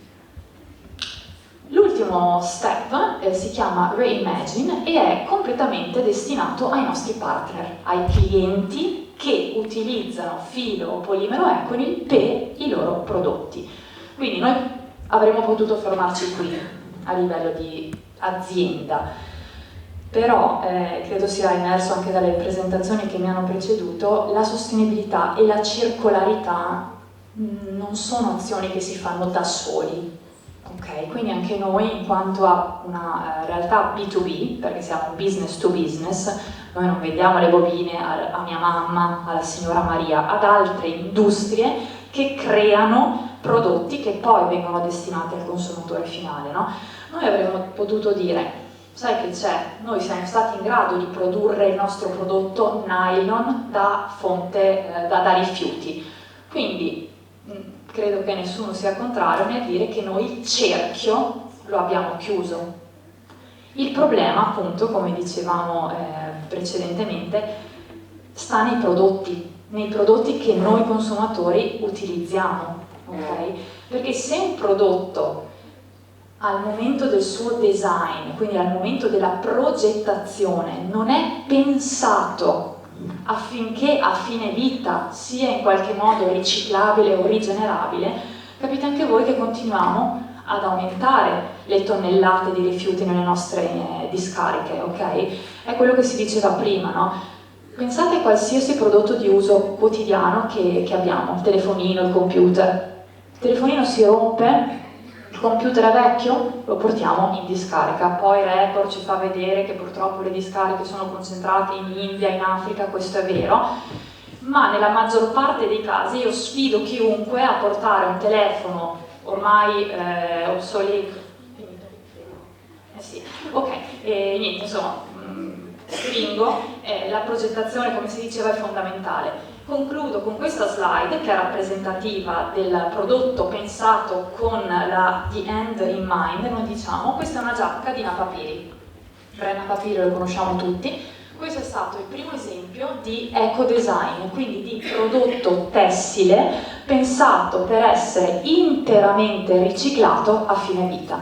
Cioè, io compro questa giacca, dopo 15-20 anni mi stufo della giacca, posso riportarla al negozio di Napapiri, perché fa parte di questa specifica serie, e Napapiri la rimanda in Aquafil perché questa giacca è fatta interamente o di nylon o di Econyl, quindi non c'è bisogno di dividere i vari materiali, il poliestere da questa, la cerniera è fatta di nylon e quindi può essere mandata ad Aquafil. È interamente fatto in nylon. Questo è il futuro del mondo del tessile e sono sicura, perché i dati e la mia esperienza me lo confermano, che qui abbiamo terreno fertile per far sì di uscire di qua con maggior consapevolezza, soprattutto quando andremo ad acquistare un capo nuovo. Grazie. Grazie dottoressa. Grazie dottoressa Martina Santoni per questa presentazione così importante della sua azienda di Aquafil SPA e soprattutto sul tema appunto della circolarità. Richiamo qui brevemente il dottor Massimo Marinetti perché vuole fare soltanto, diciamo così, chiudere un attimo l'introduzione che aveva fatto prima parlando un po' di Montefibre e poi subito dopo lasceremo la parola ai ragazzi perché abbiamo fatto accomodare, perché saranno loro i protagonisti poi successivamente attraverso delle domande che hanno preparato per voi.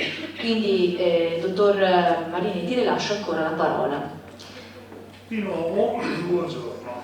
Allora, voglio raccontarvi una storia, è la storia di una realtà nostra, del nostro territorio, che produceva fibre. Produceva perché questa realtà adesso non c'è più, ma è stata una delle realtà più importanti sia in Italia e in qualche tempo anche del mondo. Molto velocemente cosa produceva questa azienda? Questa azienda produceva una fibra che non è il nylon ma è la fibra acrilica. Se guardiamo lì dentro vediamo un po' la distribuzione di come sono fatte le fibre naturali fatte dall'uomo, organiche e inorganiche, fibre artificiali, quelle derivate dai materiali naturali e quelle sintetiche. Una di queste è l'acrilico. La fibra acrilica, diciamo, è una delle ultime che nascono come fibre sintetiche, perché per un motivo un pochino particolare, nonostante si conoscesse la materia prima della fibra acrilica, che è il poliacrilonitrile, questa sostanza era abbastanza anomala rispetto agli altri polimeri che già venivano utilizzati, in quanto non era possibile fonderla come il nylon, come il poliestere, per cui ottenere delle fibre, e non era possibile scioglierla. Prima di riuscire a scioglierla c'è stato uno studio piuttosto approfondito da parte della DuPont che trovò un particolare solvente in grado di sciogliere la fibra, di sciogliere questo polimero e trasformarlo in fibra. In Italia la fibra nasce nel dopoguerra, nel 1958, attraverso una unione di due società, una americana, la Kenstrand, che dopo prenderà il nome di Monsanto, e la Suave Châtillon della Edison italiana, che diedero origine a un'azienda che si chiamava AXA per produrre questa fibra acrilica. Velocemente, perché Marghera? Probabilmente perché a Marghera esisteva un ciclo produttivo chimico dove esisteva la Vetro Koch produceva con tutta probabilità il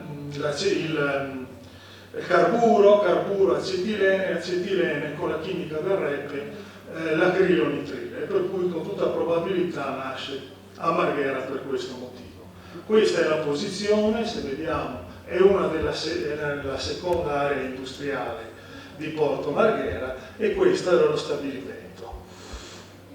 La fibra che si faceva a Porto Marghera si chiamava Leacril, il nome forse qualcuno l'ha sentito, ma era abbastanza famoso come nome della fibra acrilica.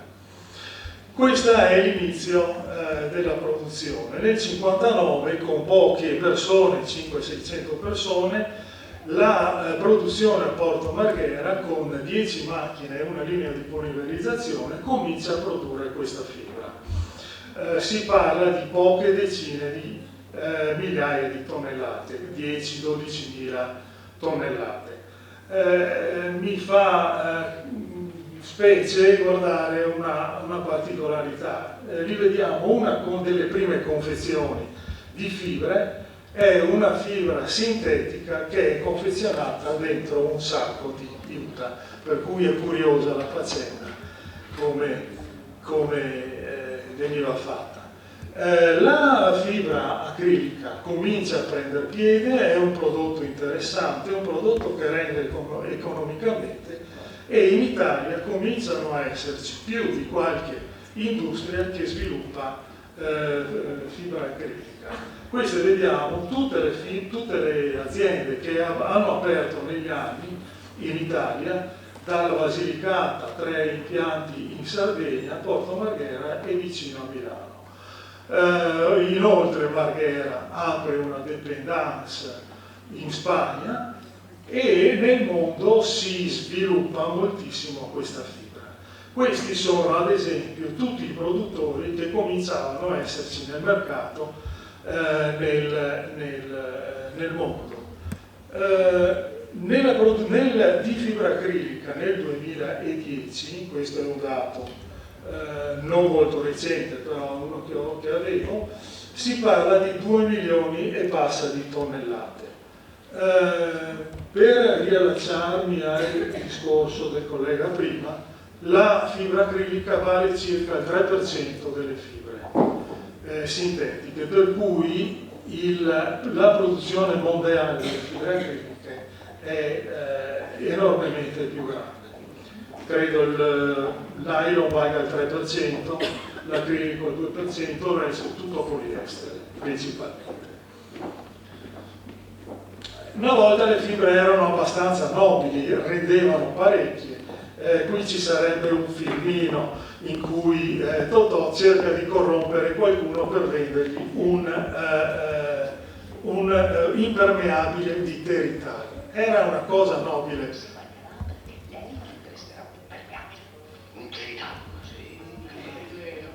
Vuole corrompere un finanziere. Perché? Perché era abbastanza nobile la fibra sintetica. Questa è un'altra curiosità, cioè a Marghera, nello stabilimento di Porto Marghera, c'erano tantissimi laboratori, laboratorio chimico, di analisi dei prodotti, laboratori tessili, eccetera, eccetera. E c'era un particolare laboratorio che si chiamava il laboratorio del marchio, che verificava che i prodotti che venivano fatti con la fibra fatta a Marghera fossero veramente quelli, cioè certificava una fibra sintetica dicendo che è realmente la fibra prodotta a Marghera. O addirittura solamente le magliette di Moril venivano vendute nei rivenditori autorizzati, per cui c'era sicuramente una certa nobiltà. Rendeva economicamente, tanto che a Marghera aprirono altri 2 stabilimenti di fibre, uno per fare il filo continuo, molto simile al nylon, ma in acrilico, e uno di fibra vinilica, che era una fibra di PVC, per fare ad esempio parrucche. Uno dei momenti più alti di produzione fa sì che fra gli anni 60 e 70 ci siano solamente dentro uno stabilimento 2700-2500 addetti alla produzione di queste fibre. Rendeva moltissimo la fibra acrilica, tanto che la montefibre era piuttosto ricca e si poteva permettere parecchie cose, non ultima la creazione di un centro design che è stato un po' riferimento della moda degli anni 60-70. Quel signore messo lì, in quella fotografia di quel signore, è Elio Fiorucci, forse qualcuno lo conosce, ma è stato uno dei fondatori e dei dipendenti del centro design Montefibre. Questo era il prodotto che usciva da Porto Marghera, cioè si facevano dei fiocchi, cioè delle fibre tagliate, delle fibre tinte o delle fibre gregie, pigmentate e tinte, ovvero fibre colorate attraverso dei pigmenti dispersi o delle fibre colorate con coloranti. Questa era la nascita della fibra. Come veniva fatta? Innanzitutto c'era una polimerizzazione, come la polimerizzazione del nylon. Nel nostro caso era leggermente diversa. Si parte da un monomero, ovvero dal primo mattoncino che costituisce il polimero, ed è l'acrilonitrile, attraverso una reazione di polimerizzazione, nel nostro caso di sospensione acquosa, e con un catalizzatore che viene utilizzato, catalizzatore che è fatto con qualcosa che assomiglia all'acqua ossigenata, viene ottenuto il polimero, dove dentro questi reattori molto grandi, se guardate un pochino l'altezza di una balaustra, quel reattore lì è uno dei, diciamo, 6,5 che c'erano a Marghera. C'erano 6 reattori di quelle dimensioni. Cosa si otteneva? Si otteneva questa cosa qui, se si può far partire, ora vedo se la faccio partire io, niente, nulla, si ottiene una polvere, eccola qua, si ottiene una polvere bianca molto sottile, asciutta, che viene stoccata. Con questa polvere, attraverso un solvente, si scioglie il polimero e si ottiene una specie di miele che si chiama, noi lo si chiamava DOP, ma è una soluzione concentrata di polimero. Se si può far partire la filmato, esatto, questa sostanza così viscosa che ha più o meno la stessa consistenza del miele.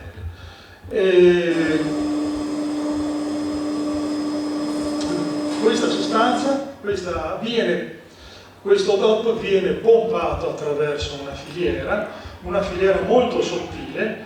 Quella è una delle filiere che veniva utilizzata a Marghera, diciamo che ha le dimensioni di un padellino e ha dei fori delle dimensioni molto sottili, di circa 6 micron, cioè 60 micron, scusate, il numero di circa 50-60 mila per filiera, per cui dei fori sottilissimi. L'estrusione di questa fibra viene fatta dentro un bagno di coagulo. Dentro il bagno di coagulo viene raccolta, si coagula la fibra, si riprecipita e torna ad essere polimero, dove queste fibre qua vengono raccolte e stirate. Questa è la nascita della fibra, eccola.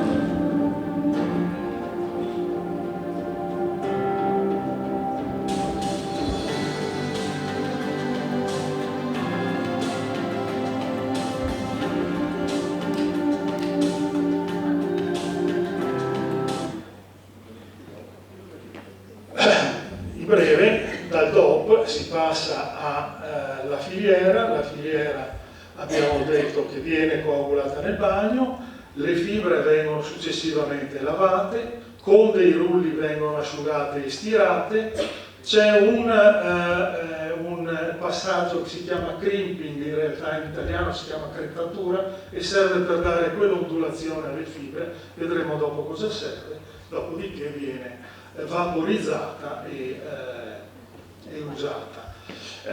La produzione di Porto Marghera comincia con poche decine di migliaia di tonnellate e arriva a circa 140.000 tonnellate nel momento della chiusura. Quella è una balla, la dimensione di una balla che veniva confezionata. Cosa si fa? Si fa praticamente tutti i prodotti possibili all'incirca, principalmente coperte, maglieria, tappeti anche in acrilico, arredamento per certi prodotti particolari che resistono molto bene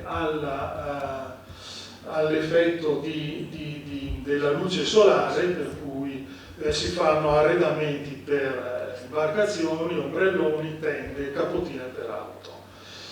Il processo di lavorazione del tessile di questa fibra prende praticamente due strade, una che assomiglia al cotone e una che assomiglia alla lana, perché sono due processi storici ma diciamo leggermente diverse. Il cotone ha tutte le fibre uguali, la lana, la pecorella, produce fibre di lunghezza diversa, per cui anche nella fibra sintetica si cerca di simulare queste due differenze e di conseguenza si utilizzano due linee di filatura principali, la laniera e la cotoniera, attraverso un ciclo tessile che può portare a prodotti che si chiamano filati principalmente. Questi erano i prodotti che venivano fatti a Marghera e qui quasi chiudiamo, questa era la storia. Un ricordo un pochino particolare, nel 73 succede un problema dentro la Montefibre, cade un aereo, l'aereo, quello che si chiamava Largo 1, ci fu un incidente e un cippo ricordava questo incidente a Porto Marghera.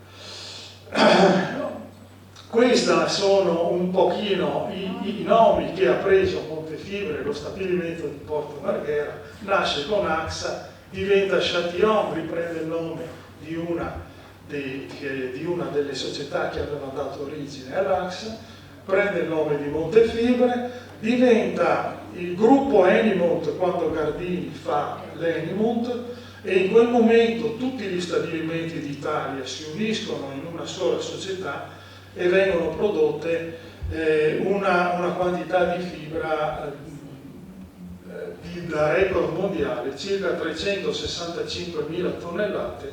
Siamo stati il primo produttore al mondo di fibra acrilica, vuol dire 1.000 tonnellate al giorno, per cui gli stabilimenti producevano tantissimo. Nel 91 Enimont si muore, viene preso da Heineken, nel 96 Heineken cede la società a una società privata che lo porta alla fine.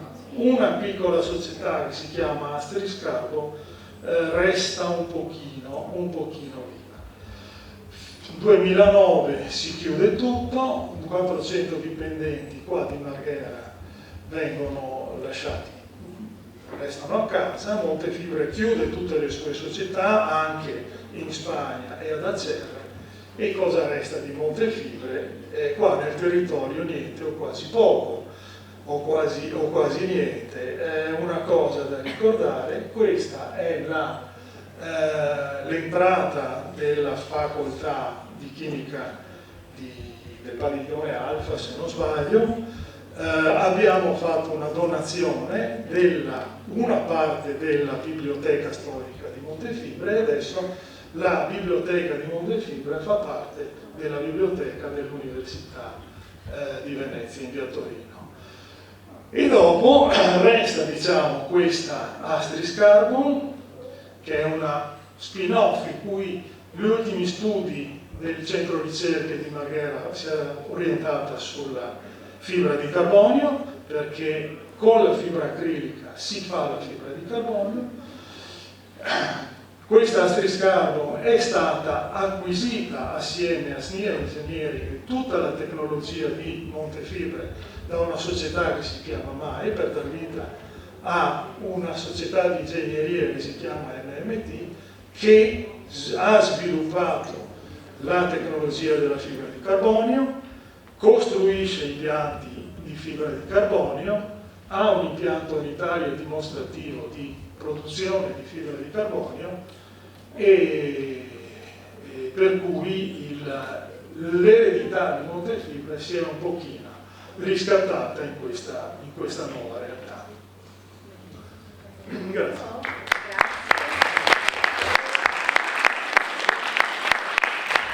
Grazie dottor Mariniti per aver presentato ovviamente questo pezzo di storia importante dell'industria chimica nel nostro territorio.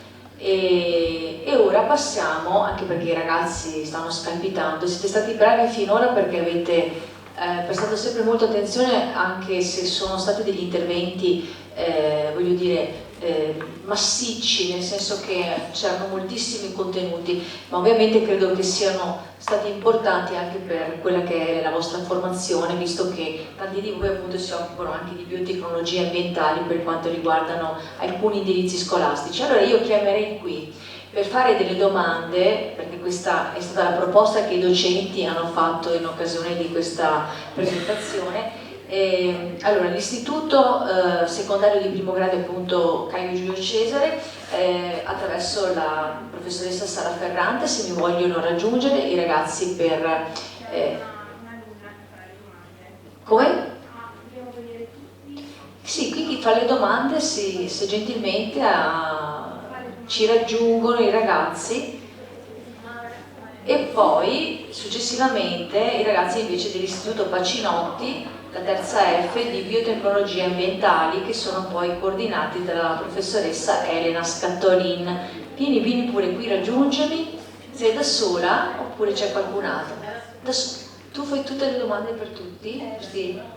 Coraggio, veramente. Guarda, qui ti trovi davanti veramente degli importanti. Più piccoli sì. Allora ti aiuto io, va bene? Solo una domanda, chi è indirizzata attualmente? Solo una domanda, chi è indirizzata questa domanda? Martina? Ecco, allora alla dottoressa Martina Santoni. Cosa vuoi chiedere alla dottoressa Martina Santoni? Io volevo chiedere come è cambiato l'utilizzo del nylon in questi anni e qual è stato in questa evoluzione il periodo di maggiore successo. Wow, che domandona. Grazie. Allora, sì, credo che in parte abbiano risposto, secondo me, a questa domanda sempre le studentesse durante il primo intervento. Quello che posso aggiungere rispetto a quello che hanno già detto, parlando di evoluzione del nylon, è un focus su questo passaggio dall'utilizzo, all'inizio il nylon, come dicevano, è stato utilizzato nell'abbigliamento, soprattutto l'abbigliamento femminile. Quindi si facevano le calze di nylon che noi tutt'oggi utilizziamo, per poi passare all'utilizzo del nylon nel mondo bellico.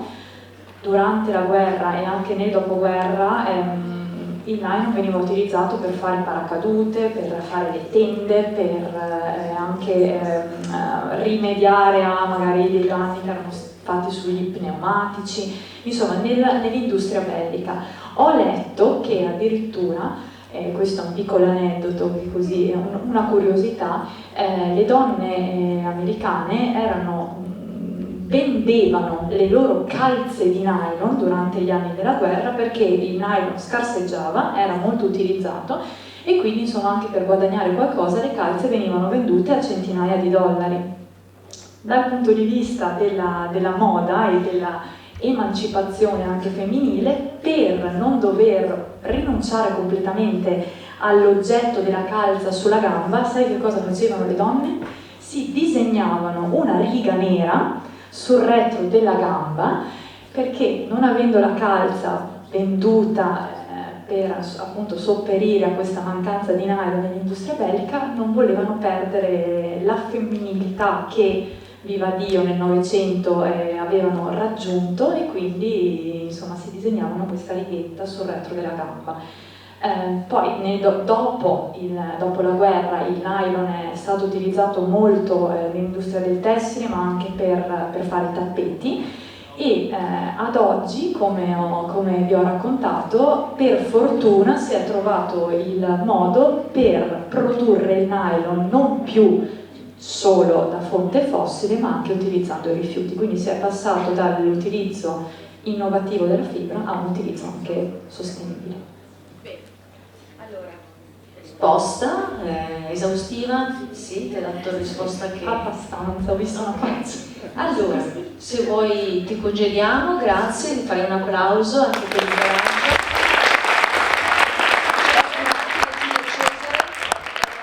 Allora procediamo appunto con i bacinotti. Abbiamo, grazie, sai, come ti chiami?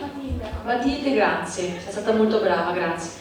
Allora, dicevo, abbiamo i ragazzi della terza F, giusto professoressa, di biotecnologie ambientali, e anche loro avranno delle domande da rivolgere ai nostri relatori. Intanto, professoressa, se vuole magari fare un preambolo. Sì, buongiorno a tutti e ringrazio l'M9 e l'associazione Mestre Mia per averci invitato a questo evento. E quando Andrea Bibiotti mi ha contattato per proporci appunto la partecipazione, ho pensato di proporre ai ragazzi di terza di fare dei lavori di approfondimento sull'impatto ambientale della produzione di fibre tessili, dell'utilizzo, l'impatto dei coloranti utilizzati e anche le possibilità di riciclo, questo appunto perché è legato al nostro ambito di studi di carattere ambientale. Quindi, grazie a questi lavori di approfondimento, poi gli studenti hanno formulato delle domande da proporre ai relatori per avere ulteriori chiarimenti. Quindi io lascio la parola alle ragazze. Grazie professoressa. E ringrazio ancora per l'ospitalità. Grazie a lei per aver portato, per aver collaborato con me in questa importante manifestazione. Allora, chi abbiamo qui? Mi chiamo Francesca Longato e sono una studentessa dell'Istituto Tecnico Antonio Bacinotti. Ok, e invece poi abbiamo? Capon Clara e sono una sua compagna. Bene, siete della terza F di... Perfetto, a chi volete fare le domande? Inizio io? Sì, prego, ti lascio il microfono. Ho preso il non si stanno già Salve, era molto interessante tutti i programmi e comunque tutti i punti che avete esposto, e personalmente sono stati molto educativi, ed è giusto che le persone sappiano dal punto di vista della sostenibilità o comunque quello che fate meglio rispetto a magari quelli che vedono sui social o solo nei telegiornali eccetera. Volevo partire con lei, che lei ha parlato, ha fatto l'esempio della produzione di tappeti, cioè una produzione eccessiva di tappeti negli Stati Uniti, però poi ha detto che questi tappeti vengono trasportati, cioè vengono portati dagli Stati Uniti in Slovenia e poi riprocessati per essere poi messi in mercato, giusto? Ok. Però questi processi hanno un costo sicuramente, e la mia domanda era quanto appunto costassero questi processi, queste esportazioni, e se poi successivamente ai consumatori ha un notevole impatto, perché appunto parliamo di vari processi che riutilizziamo, cioè che voi fate per riprodurre o per cercare di ridurre l'impatto sull'ambiente, però sui consumatori sicuramente avrà un notevole impatto altrettanto. Wow, una domanda molto strutturata, grazie. Io invito i relatori per rispondere velocemente, perché poi abbiamo una seconda parte con altre 2 relazioni e poi altri interventi. Grazie. Sì, sarò brevissima, è una domanda intelligente. La risposta è sì, hanno un impatto. Il trasporto sicuramente, in questo caso dei tappeti dagli Stati Uniti alla Slovenia, ha un impatto molto importante. Per evitare appunto di impattare di più della produzione del nylon standard, è tutto verificato. Noi abbiamo fatto un'analisi che si chiama LCA, Life Cycle Analysis, che confronta la produzione di nylon standard con la produzione di Econyl, mettendo a confronto tutti i passaggi, includendo anche il trasporto, che come hai detto è molto impattante, e pensa che, come si diceva, la parte che inquina di più, che incide di più sul global warming potential, è la parte di estrazione del petrolio. Quella incide fino all'80% su tutta la supply chain, quindi evitando quella abbiamo già un grande impatto positivo, e quindi anche se il trasporto impatta tanto non si arriva mai a impattare sul global warming, così come per la produzione di nylon standard. Grazie. Ho un'altra domanda per lei, dottor Lanzani. Lei prima ha parlato del riutilizzo, o comunque vari modi che possiamo fare noi cittadini, noi persone, per riutilizzare i vestiti anche. E ha detto che un punto fondamentale è riutilizzare i capi di seconda mano. Però la mia domanda è: quanto si va a risparmiare sulla produzione di CO2 e sul consumo di acqua, appunto dando ai cittadini l'intenzione di comprare più capi già usati, quindi seconda mano, anziché nei negozi come brand di lusso o su centri commerciali, eccetera. Sì, quando acquisti un capo di seconda mano, tendenzialmente quel capo subisce un lavaggio, una pulitura, diciamo, no? Se viene selezionato attraverso delle piattaforme, non sono molto diffuse in Italia, però ad esempio a Vicenza abbiamo il primo caso nazionale di piattaforma per il riutilizzo. Una cooperativa sociale l'ha aperta e sta gestendo, soprattutto nel tessile, non solo, ma soprattutto nel tessile, la riemissione nel mercato di capi. Significa che la riduzione, diciamo, del consumo idrico non è il 100% rispetto alla produzione di un capo, perché quel capo va igienizzato e quindi in qualche modo cioè, il consumo d'acqua esiste, però ci avviciniamo molto, perché dopo l'igienizzazione c'è di nuovo la vendita e quel capo poi va nel ciclo, diciamo, come un capo nuovo. Per quanto riguarda invece l'impatto climatico, quindi la CO2, dipende da come e da dove quel capo viene recuperato e poi come viene riacquistato. Nel senso, se viene spedito, a quali distanze, l'impatto dei trasporti, come si diceva prima, anche per gli altri materiali.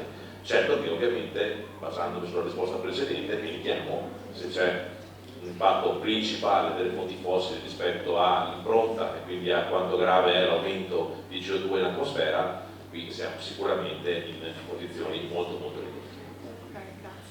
Molto bene, lasciamo la parola invece alla tua collega Clara.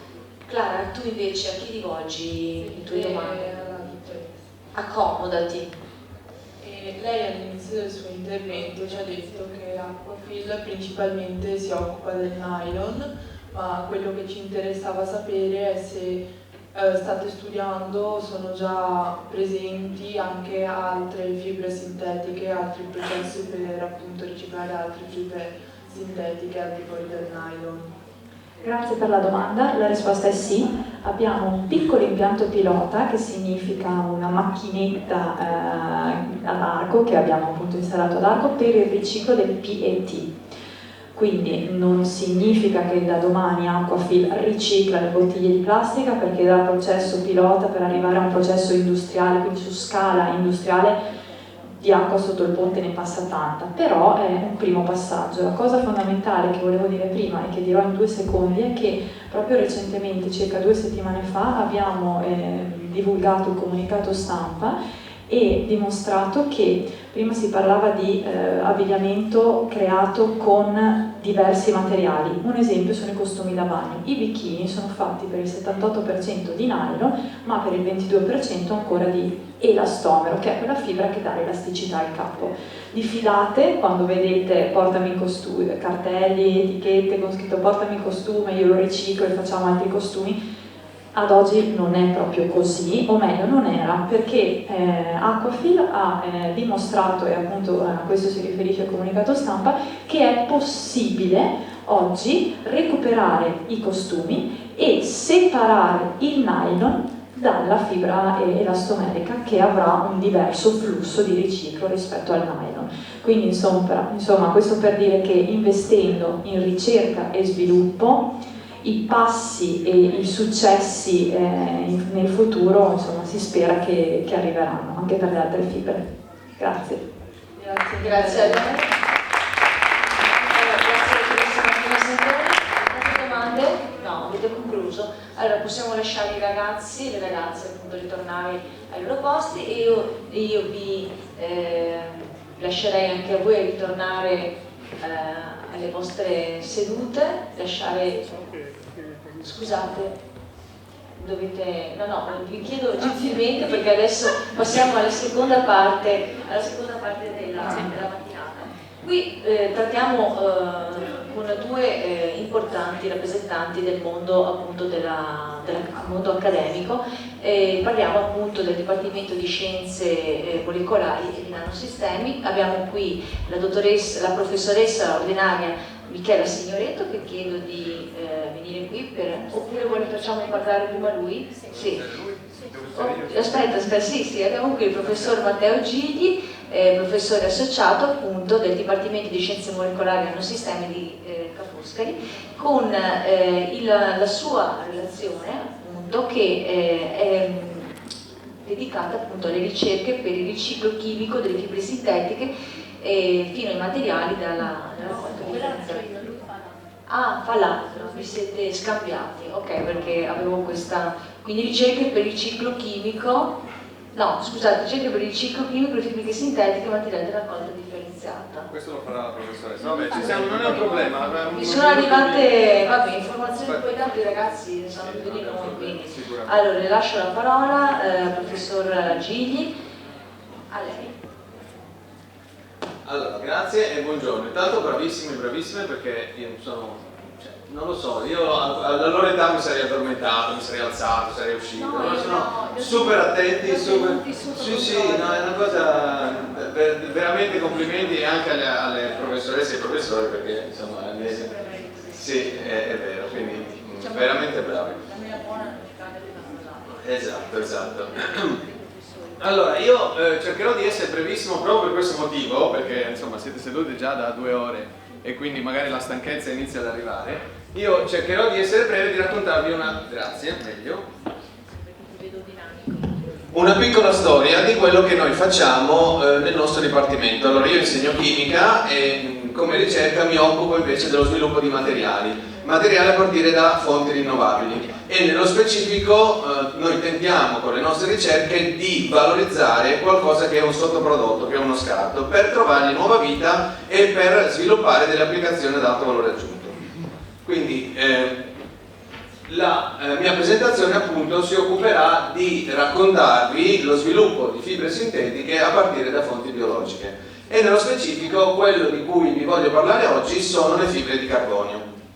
Come sapete, come vi hanno già raccontato prima di me, le fibre di carbonio in realtà vengono utilizzate, diciamo, per tantissime applicazioni, grazie che spaziano, diciamo, dallo sport alle applicazioni mediche, alle applicazioni nello spazio e anche, insomma, negli aerei, nelle navi, eccetera, nell'automotive, anche nella Formula 1. Questo perché? Perché hanno delle caratteristiche meccaniche e di resistenza, diciamo, sia agli agenti chimici sia al calore eccezionali, e inoltre sono molto leggere, quindi anche per, appunto, come vi ho disegnato qui, come vedete in questa immagine, una bicicletta, pensate ai corridori, il peso della bicicletta ha un'influenza molto importante, quindi la leggerezza anche in questo caso gioca un ruolo fondamentale. Quindi le fibre di carbonio, diciamo, sono dei materiali avanzati che vengono largamente impiegati. Da dove si ottengono però le fibre di carbonio? Le fibre di carbonio, ad oggi il 90% delle fibre di carbonio si ottiene da questo polipero di cui vi parlava prima il dottor, adesso non mi ricordo il nome, insomma, comunque, esatto, che vi ha raccontato la storia di Porto Marghera. Mi correggo, sì. Vabbè, insomma. Marinetti?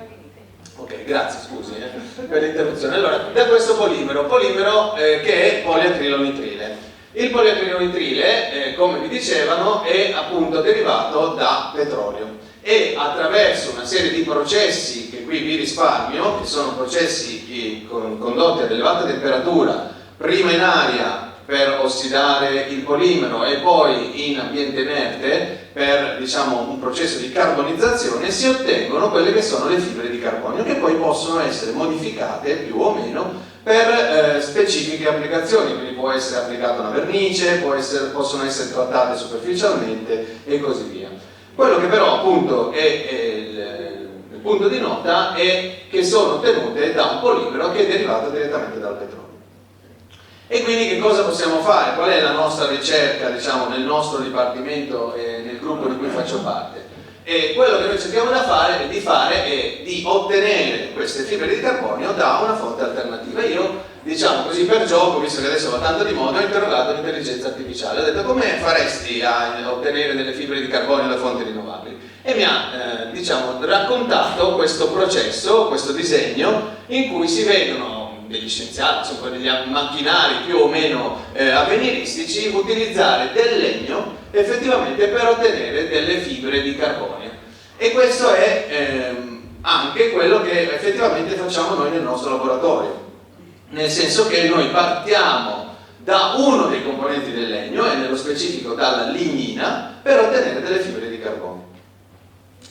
Che cos'è la lignina? La lignina, come vi dicevo, è uno dei 3 componenti principali della parete cellulare, appunto, delle piante, insieme a cellulosa eemicellulosa, che sono più famose probabilmente. La lignina, rispetto a questi 2 polimeri che sono polisaccaridi, sono fondamentalmente delle lunghe catene di zuccheri, è un polimero invece, vedete, che ha questi anelli aromatici, quindi è un polimero completamente diverso dagli altri 2, che però costituisce fino a circa il 30% il peso del legno, ed è quindi un polimero, diciamo che ce n'è una buona quantità in ogni pianta. Quello che prima cosa da sottolineare è che questo specifico polimero è un polimero che varia molto, a differenza della cellulosa, insomma, che è sempre la stessa catena che si ripete di molecole, diciamo, che si ripetono lungo la catena, varia molto a seconda del tipo di pianta, dell'età della pianta, del luogo in cui cresce la pianta, quindi ha un'elevata variabilità in natura. E come la otteniamo? Come la estraiamo dal legno? Ad oggi, diciamo, si può estrarre anche in laboratorio, ma il metodo con cui si ottiene questa lignina è un metodo industriale e sostanzialmente considerate che se ne producono tra le 70 e le 100 milioni di tonnellate ogni anno. Perché? Perché ci sono i processi che mirano all'ottenimento del bioetanolo, oppure i processi che mirano all'ottenimento della carta, banalmente, che producono come sottoprodotto, come scarto, tra virgolette, lignina. Perché dal legno appunto si ottiene la cellulosa, che poi può essere convertita appunto nella carta oppure nell'etanolo attraverso le bioraffinerie, e però la lignina non viene utilizzata, e quindi è uno scarto, ma che quindi è largamente disponibile, non solo largamente disponibile, ma che non costa fondamentalmente nulla o poco. E che cosa se ne fa oggi? Oggi viene bruciata per produrre energia per alimentare il processo stesso di produzione della carta o di bioetanolo, quindi è diciamo, viene semplicemente, tra virgolette, bruciato. E questi, veramente vado velocissimamente, questi sono i processi delle industrie della polpa del legno, quindi della produzione della carta, che utilizzano degli agenti chimici abbastanza aggressivi, solfiti, solfuri ad alta temperatura, ad elevato pH, per separare fisicamente dal legno la lignina e ottenere una cellulosa pura, risparmiandovi vari passaggi. Fondamentalmente quindi la lignina, a causa di questi processi, viene ulteriormente, significativamente modificata dal punto di vista chimico e diventa un materiale molto difficile da maneggiare, molto variabile. Questo è un processo. L'altro processo invece sono le bioraffinerie. Come vi dicevo, le bioraffinerie anche in questo caso utilizzano legno, ma l'interesse è la produzione di etanolo, quindi la conversione dei polisaccaridi, quindi degli zuccheri, fondamentalmente grazie all'azione di enzimi e di lieviti, in etanolo. Ancora una volta, siccome si parte dal legno, e come vi dicevo prima il legno è costituito da circa il 20-30% di lignina, la lignina è uno scarto. E anche in questo caso esistono diversi processi che però modificano ulteriormente questo polimero, questa lignina. E allora, vedete, qua vi ho riportato la struttura chimica, adesso senza entrare nel dettaglio, ma fondamentalmente vedete quanto è complessa la struttura chimica di questo materiale, di questo polimero, e sia, come vi dicevo, a causa della variabilità naturale, sia a causa dei diversi processi industriali che separano, diciamo, la lignina da cellulose e demicellulose, e quindi è molto difficile da valorizzare, da utilizzare. Non abbiamo una catena di molecole, diciamo, che si ripete indefinitamente come nei polimeri classici di sintesi o anche nella cellulose, qui abbiamo le unità ripetitive tutte uguali. Non abbiamo dei legami chimici uguali, perché abbiamo, vedete, degli atomi di ossigeno che legano insieme gli anelli aromatici, oppure sono dei legami carbonio-carbonio, quindi è molto molto molto complesso e molto difficile da trattare. Di conseguenza, appunto, come vi dicevo, viene bruciato. Quello che noi facciamo nel nostro piccolo come ricerca universitaria è cercare di valorizzarla in processi alternativi e quindi di trasformarla in dei materiali che possono avere un'applicazione ad elevato valore aggiunto. Uno di questi è appunto quello di cui vi parlavo prima, ovvero cerchiamo di produrre delle fibre di carbonio invece che da poliacrilonitrile, quindi da un polimero che deriva dal petrolio, da la lignina. Il processo di ottenimento della fibra di carbonio a partire dalla lignina è molto simile a quello che si utilizza per il poliacrilonitrile, perché anche la lignina viene in qualche modo filata attraverso un processo che si chiama elettrofilatura, quindi non è un processo in ambiente acquoso come quello per le fibre di poliacrilonitrile, e poi però viene appunto trattata ad elevata temperatura, prima in presenza di aria per termostabilizzarla e ossidarla, e poi viene appunto ulteriormente trattata ad elevata temperatura fino a 1000-1200 gradi, in assenza però di aria, quindi in ambiente inerte, per formare appunto la fibra di carbonio, per ottenere una carbonizzazione della fibra. Quindi il processo è simile, quello che cambia è appunto il primo step. Perché? Perché la lignina, essendo un polimero molto complesso, è difficile da filare, non si può fondere per filarla in fuso, è difficile da sciogliere in un solvente e ottenere una fibra continua. E quindi utilizziamo questo specifico processo che si chiama elettrofilatura, in cui molto brevemente applichiamo il voltaggio, un elevato voltaggio ad una soluzione molto concentrata in un solvente organico di lignina, e poi la facciamo passare attraverso un ugello e la fibra viene raccolta su un collettore che invece è diciamo a terra, quindi a 0 volt. Quello che succede è che, vedete, si possono ottenere, questa è una fibra realizzata da noi in laboratorio, vedete che si possono ottenere appunto delle fibre anche molto sottili e molto lunghe di lignina, di pura lignina. Vedete però che chiaramente questo è un processo, diciamo, sviluppato su scala di laboratorio, e i tentativi per riuscire ad ottenere delle fibre che possano avere delle proprietà simili quantomeno a quelle delle fibre sintetiche ottenute da fonti da petrolio, da fonti fossili, sono innumerevoli. Quindi vedete che bisogna ottimizzare tutta una serie di parametri anche difficili, insomma, quali il voltaggio, appunto la concentrazione della nostra soluzione di lignina, le varie velocità di rotazione del collettore, per riuscire a ottenere queste fibre allineate o distribuite in maniera randomica, prive di difetti, quindi non spezzate, oppure insomma prive di queste gocce di solvente.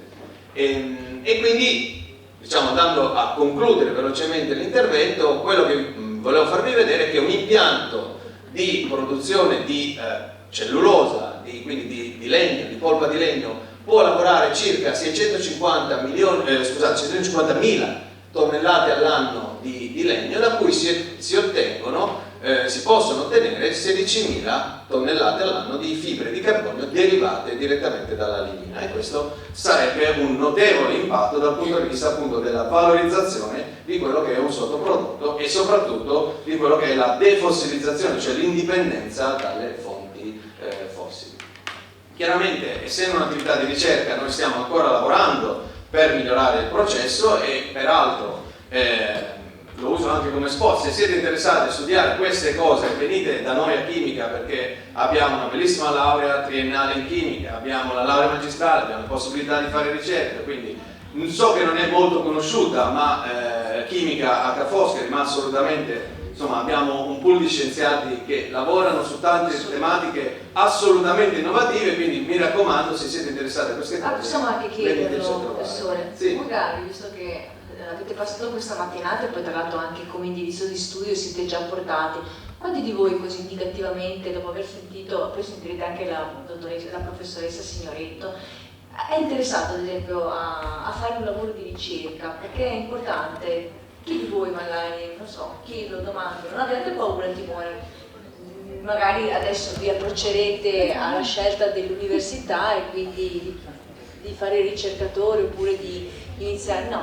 La chimica spaventa quando uno legge il nome chimica, ma in realtà è molto molto bello, è molto divertente. È molto divertente, è molto creativo. Esatto, e dà molto spazio appunto, alla fantasia e alla possibilità di poi intervenire realmente nel fare qualcosa di nuovo, di innovativo, ma anche di sostenibile, di tutte queste cose, quindi mi raccomando. Ma secondo me ce ne sono. Sì, adesso si nascondono. Sì, si nascondono, ma io lo so già che li ho già sentiti prima, che sicuramente arriveranno. Allora, va bene, grazie mille, se avete domande.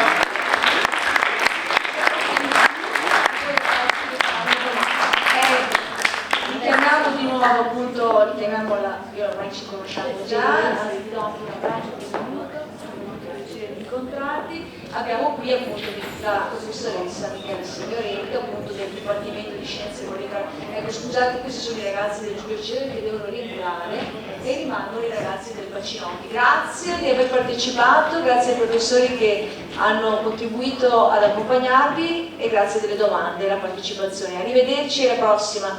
Allora, professoressa, lascio a lei la parola, benissimo, io vi lascio qui il podio, ok, e quindi esattamente la sua...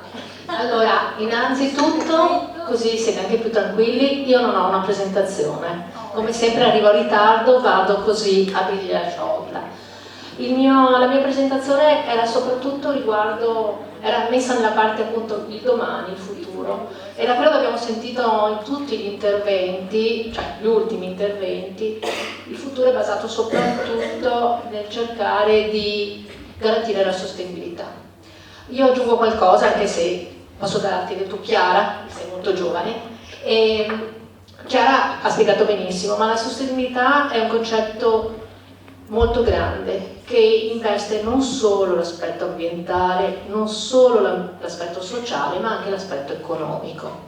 E soprattutto cosa vuol dire? Vuol dire che io sono stata fortunata, ho potuto andare in macchina, ho potuto vivere in una casa calda, ma le generazioni che verranno potranno avere tutto questo? Voi state bene adesso, ma se fra qualche generazione ci sarà tutto questo? Questa è la grande domanda e questo è il grande problema che abbiamo, e questa è la sostenibilità. La sostenibilità vuol dire garantire alle generazioni future lo stesso tipo di vita, almeno lo stesso tipo di vita che abbiamo noi adesso. Allora, il vero problema è questo: noi abbiamo tutto quello che abbiamo perché abbiamo usato le fonti fossili. Allora, è vero che c'è un problema ambientale, ma non è vero che le fonti naturali, anche se sempre vengono messe a cosa, sono meglio delle fonti fossili. Hanno tante problematiche lo stesso, perché quando noi le dobbiamo lavorare, trasformare, creiamo lo stesso dei problemi. Il vero problema che io vedo è proprio il fatto che queste risorse fossili finiscono, cioè prima o poi finiranno, e quindi non possiamo garantire la sostenibilità. Quindi per forza dobbiamo trovare qualcosa. Sicuramente è giusto lavorare anche sulle fonti naturali, perché è giusto, finché ce ne abbiamo, se ce ne abbiamo che possono essercene tante, è giusto, ok? Considerate però che anche queste in qualche modo inquinano, ok? Però è una soluzione, perché dobbiamo sopravvivere. Io voglio continuare a vestirmi, voglio continuare ad andare in macchina, voglio continuare a vestirmi. Però c'è anche un altro problema, cioè un'altra soluzione, che è quella che abbiamo visto oggi, l'abbiamo visto per esempio presentato dalla dall'Aquafil, cioè il fatto del riciclo. Il riciclo, o meglio il concetto dell'economia circolare, è la vera soluzione. Economia circolare cosa vuol dire? Vuol dire che io ho un oggetto che ho preparato utilizzando o una fonte fossile o una fonte non fossile, che ho utilizzato e che ho alla fine deciso però di non buttare, non creare un rifiuto, ma ho pensato di dargli una nuova vita, cioè cercare di riutilizzarlo. Magari o lo riutilizzo per fare la stessa funzione, nel caso dell'azienda Aquafil, oppure posso ripensarlo cercando di produrre qualcosa che magari è anche più interessante, economicamente più interessante, perché questo è l'altro problema che vi ho detto, anche l'economicità del processo è importante. Allora, se la trasformazione costa l'azienda, ma se costa l'azienda non è un ente di beneficenza, quel costo in qualche modo lo mette nel prodotto, quindi ricade sulla società. Allora cosa posso fare se voglio evitare questo? Beh, la cosa che può fare la società è quello di pensare di fare una conversione o ripensare il materiale pensandolo in qualcosa che vale di più. In questo modo si prende le spese che ha dovuto sostenere. Ovviamente questo cosa implica? Implica che bisogna fare ricerca, che le aziende devono mettere soldi sull'innovazione e ci devono essere delle teste che pensano e cercano di trovare delle soluzioni. Io spero che queste teste possiate essere voi. Cioè, questa è una cosa che si dice sempre, però il futuro è vostro, c'è poco da fare. Noi abbiamo fatto e stiamo facendo quello che possiamo, però più si va avanti, più si trovano delle soluzioni, poi ci si rende conto che quelle soluzioni sono solo parziali, che hanno creato altri problemi che bisogna ricambiarle di nuovo. Quindi purtroppo sarà sempre così, ci sarà sempre un ieri, un oggi e un domani. Bisogna essere allenati, bisogna conoscere le cose, capirle e cercare di crearne delle nuove, andando sempre più incontro a quelle che sono le nostre esigenze e le esigenze soprattutto che verranno e che saranno in futuro. Ma torniamo all'argomento.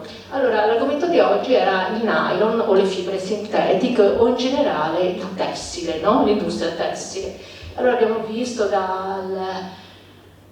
dall'oratore di Chiaratoria, credo, che il tessile, l'industria tessile crea nell'ambiente, crea numerosi problemi a livello ambientale, ok? Come tutte le industrie. Tutto, perché se noi vogliamo qualcosa ci sono dei processi di produzione di questa cosa che per forza generano delle problematiche ambientali. Ovviamente queste possono essere minimizzate, possono essere controllate e questo sicuramente, questo deve farlo, una buona industria lo deve fare, però purtroppo ci sono. Allora, è anche vero che il tessile è effettivamente una delle aziende che inquina di più, e inquina di più anche perché, come abbiamo detto, adesso c'è tanto l'idea del fast fashion. È bello perché costa poco, posso cambiarmi la maglietta ogni giorno, posso usarla più strana che voglio. Ovviamente se io mi compro un capo che costa 100 volte di più rispetto a un altro, prima di usarlo 2 volte e buttarlo via ci ripenso un po', insomma, perché c'è bisogno di avere soldi per comprarlo. Quindi ovvio che il fast fashion ha sicuramente un aspetto, se vogliamo, positivo, anche socialmente, perché permette a tutti di vestirsi, ok? Il problema è che il fast fashion molto spesso è fatto con materiali che non sono facilmente riciclabili o che non sono riciclabili, perché la riciclabilità della fibra tessile in generale, io dico, o il tipo di riciclo che si può fare, dipende dal tipo di materiale che abbiamo. Dipende se il materiale è costituito da un unico componente, cosa molto difficile come abbiamo visto, o da più componenti. Allora, questo vale in generale per il riciclo di qualsiasi cosa. Il riciclo meccanico, che è il riciclo più semplice, più banale, no? Basato su una semplice separazione, una separazione che può essere legata a un peso, a una densità o a quello che volete. È un riciclo che può essere fatto solo se il materiale è costituito da un unico componente o da componenti molto facilmente separabili fra di loro. Viceversa, se abbiamo un prodotto tessile, come abbiamo detto un costume ad esempio, dobbiamo pensare a un riciclo diverso, un riciclo chimico. Il riciclo chimico ovviamente implica, la parola stessa lo dice, un'azione chimica, un'azione che viene fatta utilizzando delle sostanze chimiche che interagiscono con il materiale di partenza, rompendo i diversi legami che costituiscono, che legano le varie molecole, hanno dato luogo al nostro capo, e dopodiché ovviamente lo riportano al monomero, cioè al punto di partenza, e da qui si ricostruisce il materiale.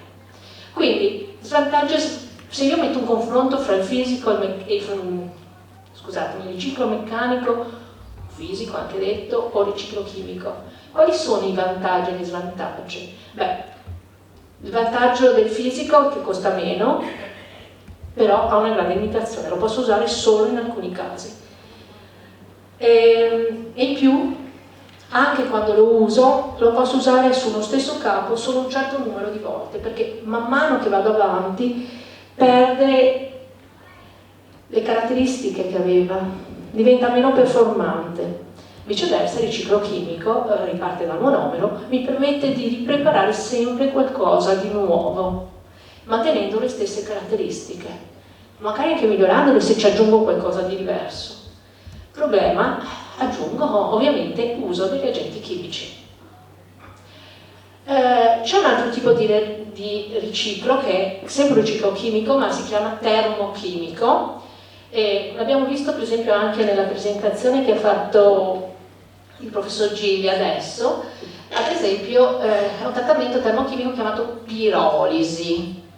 Pirolisi è un riscaldare ad alta temperatura in assenza di ossigeno. Ovviamente quando noi partiamo, sia che noi partiamo dal petrolio o da qualsiasi sorgente fossile, o partiamo da composti di origine naturale, ok? Alla fine i costituenti principali sono carbonio, idrogeno, ossigeno, ma soprattutto tanto carbonio. Quindi cosa succede? Se io brucio e brucio con ossigeno, alla fine ottengo come cosa finale dei prodotti in cui c'è ad esempio CO2, quindi grande inquinamento. Se lo faccio senza ossigeno, ovviamente alla fine ottengo nel trattamento di pirolisi ho una fase gassosa in cui c'è anche una certa percentuale di CO, ma soprattutto alla fine ottengo anche una parte solida che è solo carbone, da cui io potrei partire per costruire tutto, perché io sono un chimico industriale, quindi come chimico industriale vi dico, il chimico industriale e poi qualsiasi cosa che voi avete, dagli occhiali alla maglietta, all'orologio, ragazzi, è chimica, cioè potete dire quello che volete, ma è chimica, tutto è chimica, tutto è chimica, e tutto si prepara per ora, da quello che noi chiamiamo il nostro alfabeto, il nostro Vangelo, una miscela che è CO, idrogeno. Quindi se adesso si cerca di partire da qualcos'altro, anche dalla CO2, ma ci sono dei problemi ovviamente tecnici che qui non faccio una lezione chimica, quindi non vi sto a dire. Comunque, quello che sto dicendo è che se noi alla fine torniamo al carbonio, con piccole modifiche poi possiamo ricominciare a ricostruire tutto. Ovviamente anche qui ci dobbiamo mettere il nostro ingegno, la nostra idea. Io vi faccio un esempio semplice, pratico. A me è capitato di collaborare con la Versalis. La Versalis è una succursale dell'ENI che si occupa di materie plastiche. Fa plastiche, ha un grande problema, ha un Porto Marghera che sta ormai morendo, non c'è più niente, invece proprio quest'anno, in questo periodo, la Versalis ha aperto un trattamento per il riciclo meccanico delle plastiche. Ovviamente perché? Perché fa molte plastiche, ma c'è un problema. Non esistono più i precursori per fare le plastiche, perché ovviamente l'industria chimica italiana sta sta chiudendo e questo è un problema molto molto grave. Quindi si sono messi a pensare di riciclare queste plastiche, ok? Attraverso il processo di pirolisi. Dopodiché sono riusciti a chiudere il circolo, questa è una cosa che io non c'entro, però io sono entrata nella parte finale. Come vi ho detto, da questa pirolisi hai un gas, un liquido e una parte solida, che è carbone essenzialmente. Nel carbone, nelle plastiche, diciamo, la parte di carbone è bassa, molto percentualmente bassa. Però questa, con i gas che entrano, che ci sono nel processo, possono, c'è una reazione chimica che si chiama reazione di Baudouin, possono dare l'inizio, per quelle due molecoline che vi ho detto, possono ricominciare tutto il ciclo, rifare i monomeri, i polimeri. C'è stato un brevetto che adesso è presentato a Osaka, anche il processo, all'Expo che c'è adesso, e in cui si potrà aggiungere questo pezzettino che invece abbiamo fatto Versalis e l'Università Ca' Foscari di Venezia insieme. Quindi vi dico, la chimica può aiutare non solo a fare gli oggetti che utilizziamo, ma può aiutare anche a rendere veramente sostenibile il nostro futuro, soprattutto il futuro di chi verrà dopo di noi. Io ho finito. Complimenti sempre alla professoressa Signoretto per questa sua grande capacità comunicativa. Quindi grazie al Dipartimento appunto di Scienze Molecolari e Nanosistemi, rappresentato appunto dal professor Matteo Gide e dalla professoressa Michela Signoretto. Lascio la parola adesso ai ragazzi dell'Istituto Pacinotti, se gentilmente ci vogliono raggiungere, e che hanno delle domande da porre, e poi chiudiamo la mattinata. Sempre seguiti dalla professoressa Scattolin. Buongiorno ragazzi, benvenuti. Chi abbiamo qui? Allora, io non dico niente stavolta, lascio la parola direttamente agli studenti. Vediamo il microfono. Prova? Sì? Ciao, da chi partiamo? Da te? Ok, chi sei? Sono Alessia Coccato e frequento la terza F dell'Istituto Pacinotti. Biotecnologia ambientale. Anch'io sono di terza F, classe terza F dell'Istituto Pacinotti, Cristoforo Amoroso. Lasciamo la parola a te intanto, per accomodarti con i miei colleghi. A voi. Io volevo fare la domanda al professore, dato che ha parlato di fibre ricavate da fonti naturali, e in classe con delle mie compagne abbiamo fatto una ricerca sulla moda etica, e in una ricerca abbiamo trovato dei riferimenti al possibile utilizzo della buccia d'ananas come fibre sintetiche. Volevo chiedere se questa tecnica è già in uso o è solo un'idea. Allora, intanto tutte queste... Aspetta che do il microfono. Oh scusa, no, non c'è neanche un altro. Ah, ce n'è? Sì, c'è pure la sirena. Ok, allora, intanto appunto tutto quello di cui vi abbiamo parlato come visione, diciamo, del futuro, ma anche prima, è orientato verso qualcosa che sia anche ottenuto da scarto, quindi una valorizzazione di qualcosa che al momento non viene in alcun modo valorizzato, se non appunto bruciato oppure rimesso in discarica, così. E in quest'ottica anche l'utilizzo appunto di uno scarto di un frutto che viene commestibile, appunto, che viene utilizzato, è visto nell'ottica di ottenere delle fibre. E esiste un'azienda che produce un materiale che si chiama Pignatet, se non vado errato, appunto, che sono fibre ottenute dall'ananas, per esempio, e che sono commercializzate, vengono commercializzate, e fondamentalmente sono fibre di cellulosa, perché si estrae la cellulosa dalla buccia o dalle foglie dell'ananas che non sono appunto commestibili, e da lì si ricava la cellulosa e si poi viene filata per ottenere delle fibre di cellulosa che sono del tutto simili alla cellulosa ottenuta da altre fonti, insomma simili, più o meno, insomma. Sì, cioè, è chiaro che diciamo sono contenute anche altre molecole, altri polimeri in parte, insomma le fibre possono essere meno pure, più corte, insomma più variabili, però in ogni caso si tratta di una valorizzazione di qualcosa che al momento altrimenti non ha alcun uso, quindi sì, esiste, ci sono diverse aziende, questa è una che ho letto anch'io, e poi però ci si lavora anche dal punto di vista della ricerca. Benissimo, grazie. Hai terminato o hai qualcos'altro da chiedere? Lasciamo la parola, diciamo, a Cristoforo, se non sbaglio. Prego, Cristoforo, a te la parola. Anch'io ho una domanda per il professore. Anch'io con il mio gruppo avevamo iniziato a cercare informazioni per creare fibre sintetiche in modo sostenibile e naturale e abbiamo trovato che si può effettivamente, ci sono studi che stanno creando fibre sintetiche con la seta dei ragni invece di utilizzare quella dei pacchi da seta. E la mia domanda è se ci sono già delle applicazioni appunto a base di seta di ragno.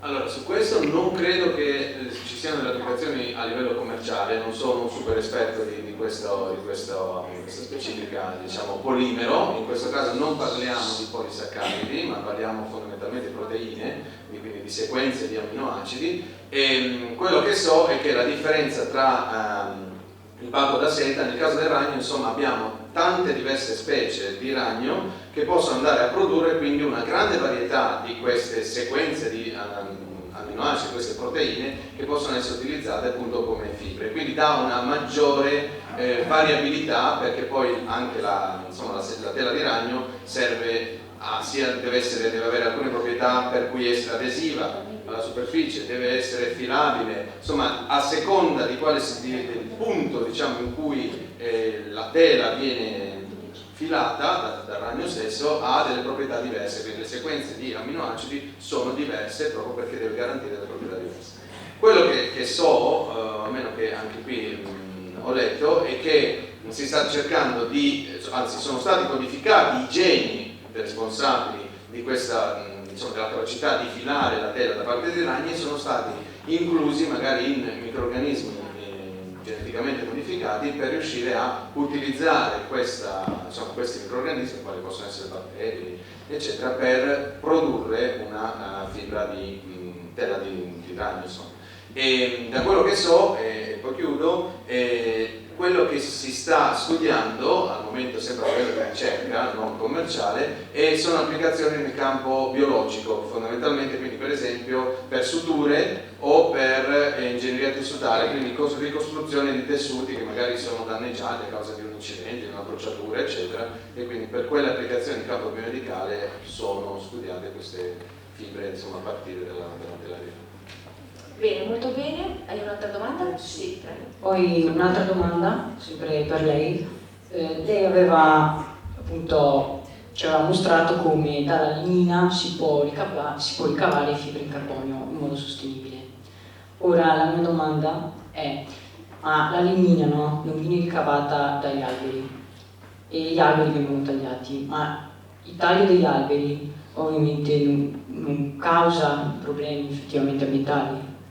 Quello sì, ma è assolutamente vero ed è chiaramente è innegabile. Quello che noi facciamo però, cioè, insomma, non andiamo a tagliare degli alberi per isolare la lignina che poi ci serve per fare le fibre di carbonio, ma è gli alberi che vengono già utilizzati per il legno che viene utilizzato o per ottenere bioetanolo o per ottenere la casta, appunto, hanno un certo contenuto di lignina. Questa lignina, che è uno scarto, la utilizziamo per produrre fibre di carbonio. Oppure, in alternativa, anche tutte le colture annuali che servono per esempio dal grano, dal riso, la paglia di riso, la paglia di grano, contengono anche queste una certa percentuale di lignina. E queste sono colture annuali, e quindi non è un albero di una quercia piuttosto che un pino, piuttosto che... E da lì si possono estrarre diverse molecole, tra cui anche la lignina, ma anche composti organici, la silice, eccetera, che possono essere utilizzati anche questi per produrre dei materiali. Quindi c'è questa doppia valenza. Noi andremo sicuramente a tagliare degli alberi per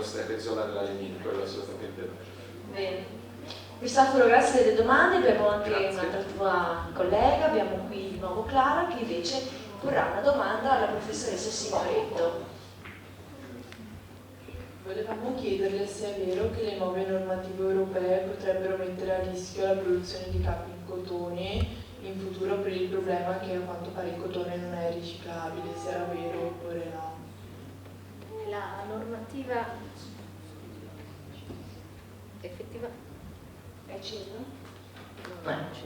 No, l'ha acceso. Allora, effettivamente la normativa europea dà dei pensieri a chi produce cotone. Bisognerà anche qui, come dicevo prima, sta alla ricerca a trovare una soluzione, cioè non è il cotone che non può essere prodotto, è che il cotone che verrà utilizzato deve avere delle caratteristiche, deve essere recuperabile, rigenerabile, bisogna ridargli nuova vita, quindi bisogna trovare una soluzione anche per il cotone, anche per la fibra di cotone. Cioè, se come si è trovato per il nylon, come si sta cercando di trovare per altre fibre, bisogna trovarlo anche per il cotone. Quindi diciamo che molte volte i passi, no, che la scienza li fa proprio quando ci sono delle limitazioni, perché finché le cose vanno, insomma, un'azienda, per quanto sia, diciamo, all'avanguardia, ovviamente l'economia è sempre la cosa più importante, però se è costretta ovviamente devi investire dei soldi nella ricerca. Se tu investi nella ricerca prima o poi trovi anche una soluzione, una risposta. Quindi io direi il cotone, sappiamo, è stata una fibra che almeno nel mio caso mi ha accompagnato per anni, è una fibra che amo, che mi piace. È ovvio che, pensando sull'ottica di quello che abbiamo detto, che il riciclo è la prima cosa, anche io adesso, se devo comprare un capo, comincerò a pensarci. Quindi di conseguenza chi produce cotone e chi produce capi in cotone sa che va incontro a questo rischio.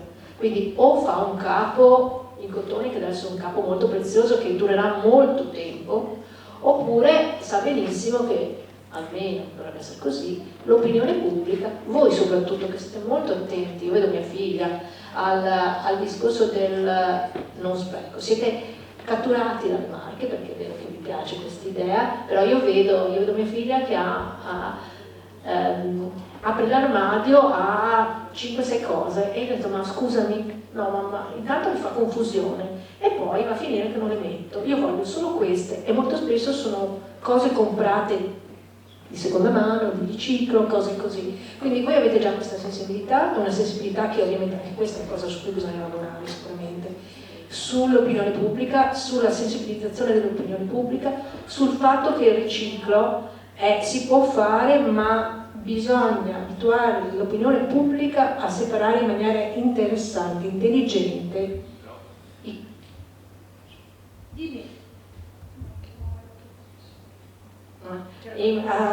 a separare in maniera intelligente i diversi rifiuti, i diversi materie prime. Cioè, quindi io dico, non è la sua morte, se troviamo una soluzione può continuare a vivere, bisogna cercare una soluzione. Benissimo, grazie a tutti. Allora, un applauso. Io direi di salutare, perché non so se ci sono altre domande, non penso. Allora salutiamo i ragazzi delle scuole, appunto, dell'istituto Gramsci Luzzati, che hanno apportato questo ciao ragazze, e ringrazio anche la vostra professoressa Cristina Ercolini, che con il vostro contributo, questo bellissimo contributo che avete dato attraverso, appunto, la proiezione di nylon. E poi ringrazio il dottor Massimo Marinetti, il consulente tecnico scientifico, che ci ha portato nella storia di Montefibre, ma poi ha anche dato un altro contributo importante sempre legato al mondo del nylon. Poi ringrazio anche Luigi Lazzaro della Lega Ambiente per quello che poi ovviamente è l'impatto sull'ambiente, che è molto importante, che questo che le aziende devono stare molto attente ad osservare. Infatti ringrazio anche per questo il lavoro di Martina Santoni, referente, sta vicino a me, referente per quanto riguarda, appunto, Aquafil SPA, e del lavoro di circolarità che, appunto, questa azienda porta avanti in tutto il mondo. Ringrazio poi la parte accademica, ringrazio quindi la professoressa del Dipartimento quindi di Scienze Molecolari e Nanosistemiche, la professoressa Michela Signoretto, e poi anche il professor Matteo Gigli. E ringrazio quindi gli istituti, anche poi Pacinotti, ma anche il Gramsci, Luzzati, e poi il Giulio Cesare. Grazie, siete stati molto bravi, come si diceva prima, grazie perché siete stati attenti, la materia non è sicuramente facile. Spero, come diceva prima la professoressa Signoretto, che le vostre menti, visto che sono giovani, fresche e sicuramente produttive, e soprattutto avete già un'attenzione molto forte nei confronti di quello che è il concetto di ecosostenibilità, di circolarità, di upcycling, perché adesso va di moda, e quindi abbandonate un po' il fast fashion, non correte da Pull and Bear piuttosto che, scusate faccio i nomi, però quelle sono le da Shane, eccetera. Magari andate in qualche mercatino ogni tanto a trovare qualche capo da riutilizzare e magari anche a reinventarlo attraverso quella che è la vostra fantasia. E soprattutto io direi di elogiare la scienza, perché la scienza è meraviglia, ci ha regalato tante belle emozioni, tante invenzioni che ci permettono, come si diceva, di vivere bene e di vivere meglio. Quindi per il vostro futuro dovete pensare a vivere e stare ancora meglio. Ecco, questo è il vostro impegno. Lavorare con la testa e produrre e fare attraverso la vostra creatività, l'intelligenza che avete e l'impegno, perché si è visto attraverso anche quella che è stata la vostra presenza, di augurarvi un bel futuro e soprattutto grazie, mi piace questo grazie che mi hai detto, mi ha fatto molto piacere, perché io che non sono una scienziata, io ho studiato altro nella vita, però mi sono affascinata moltissimo e sono stata tante volte a bocca aperta ad ascoltare queste persone edotte in questo campo, e quindi veramente vi ringrazio di cuore per aver imparato anch'io qualcosa di più oggi. Lascio la parola invece, grazie.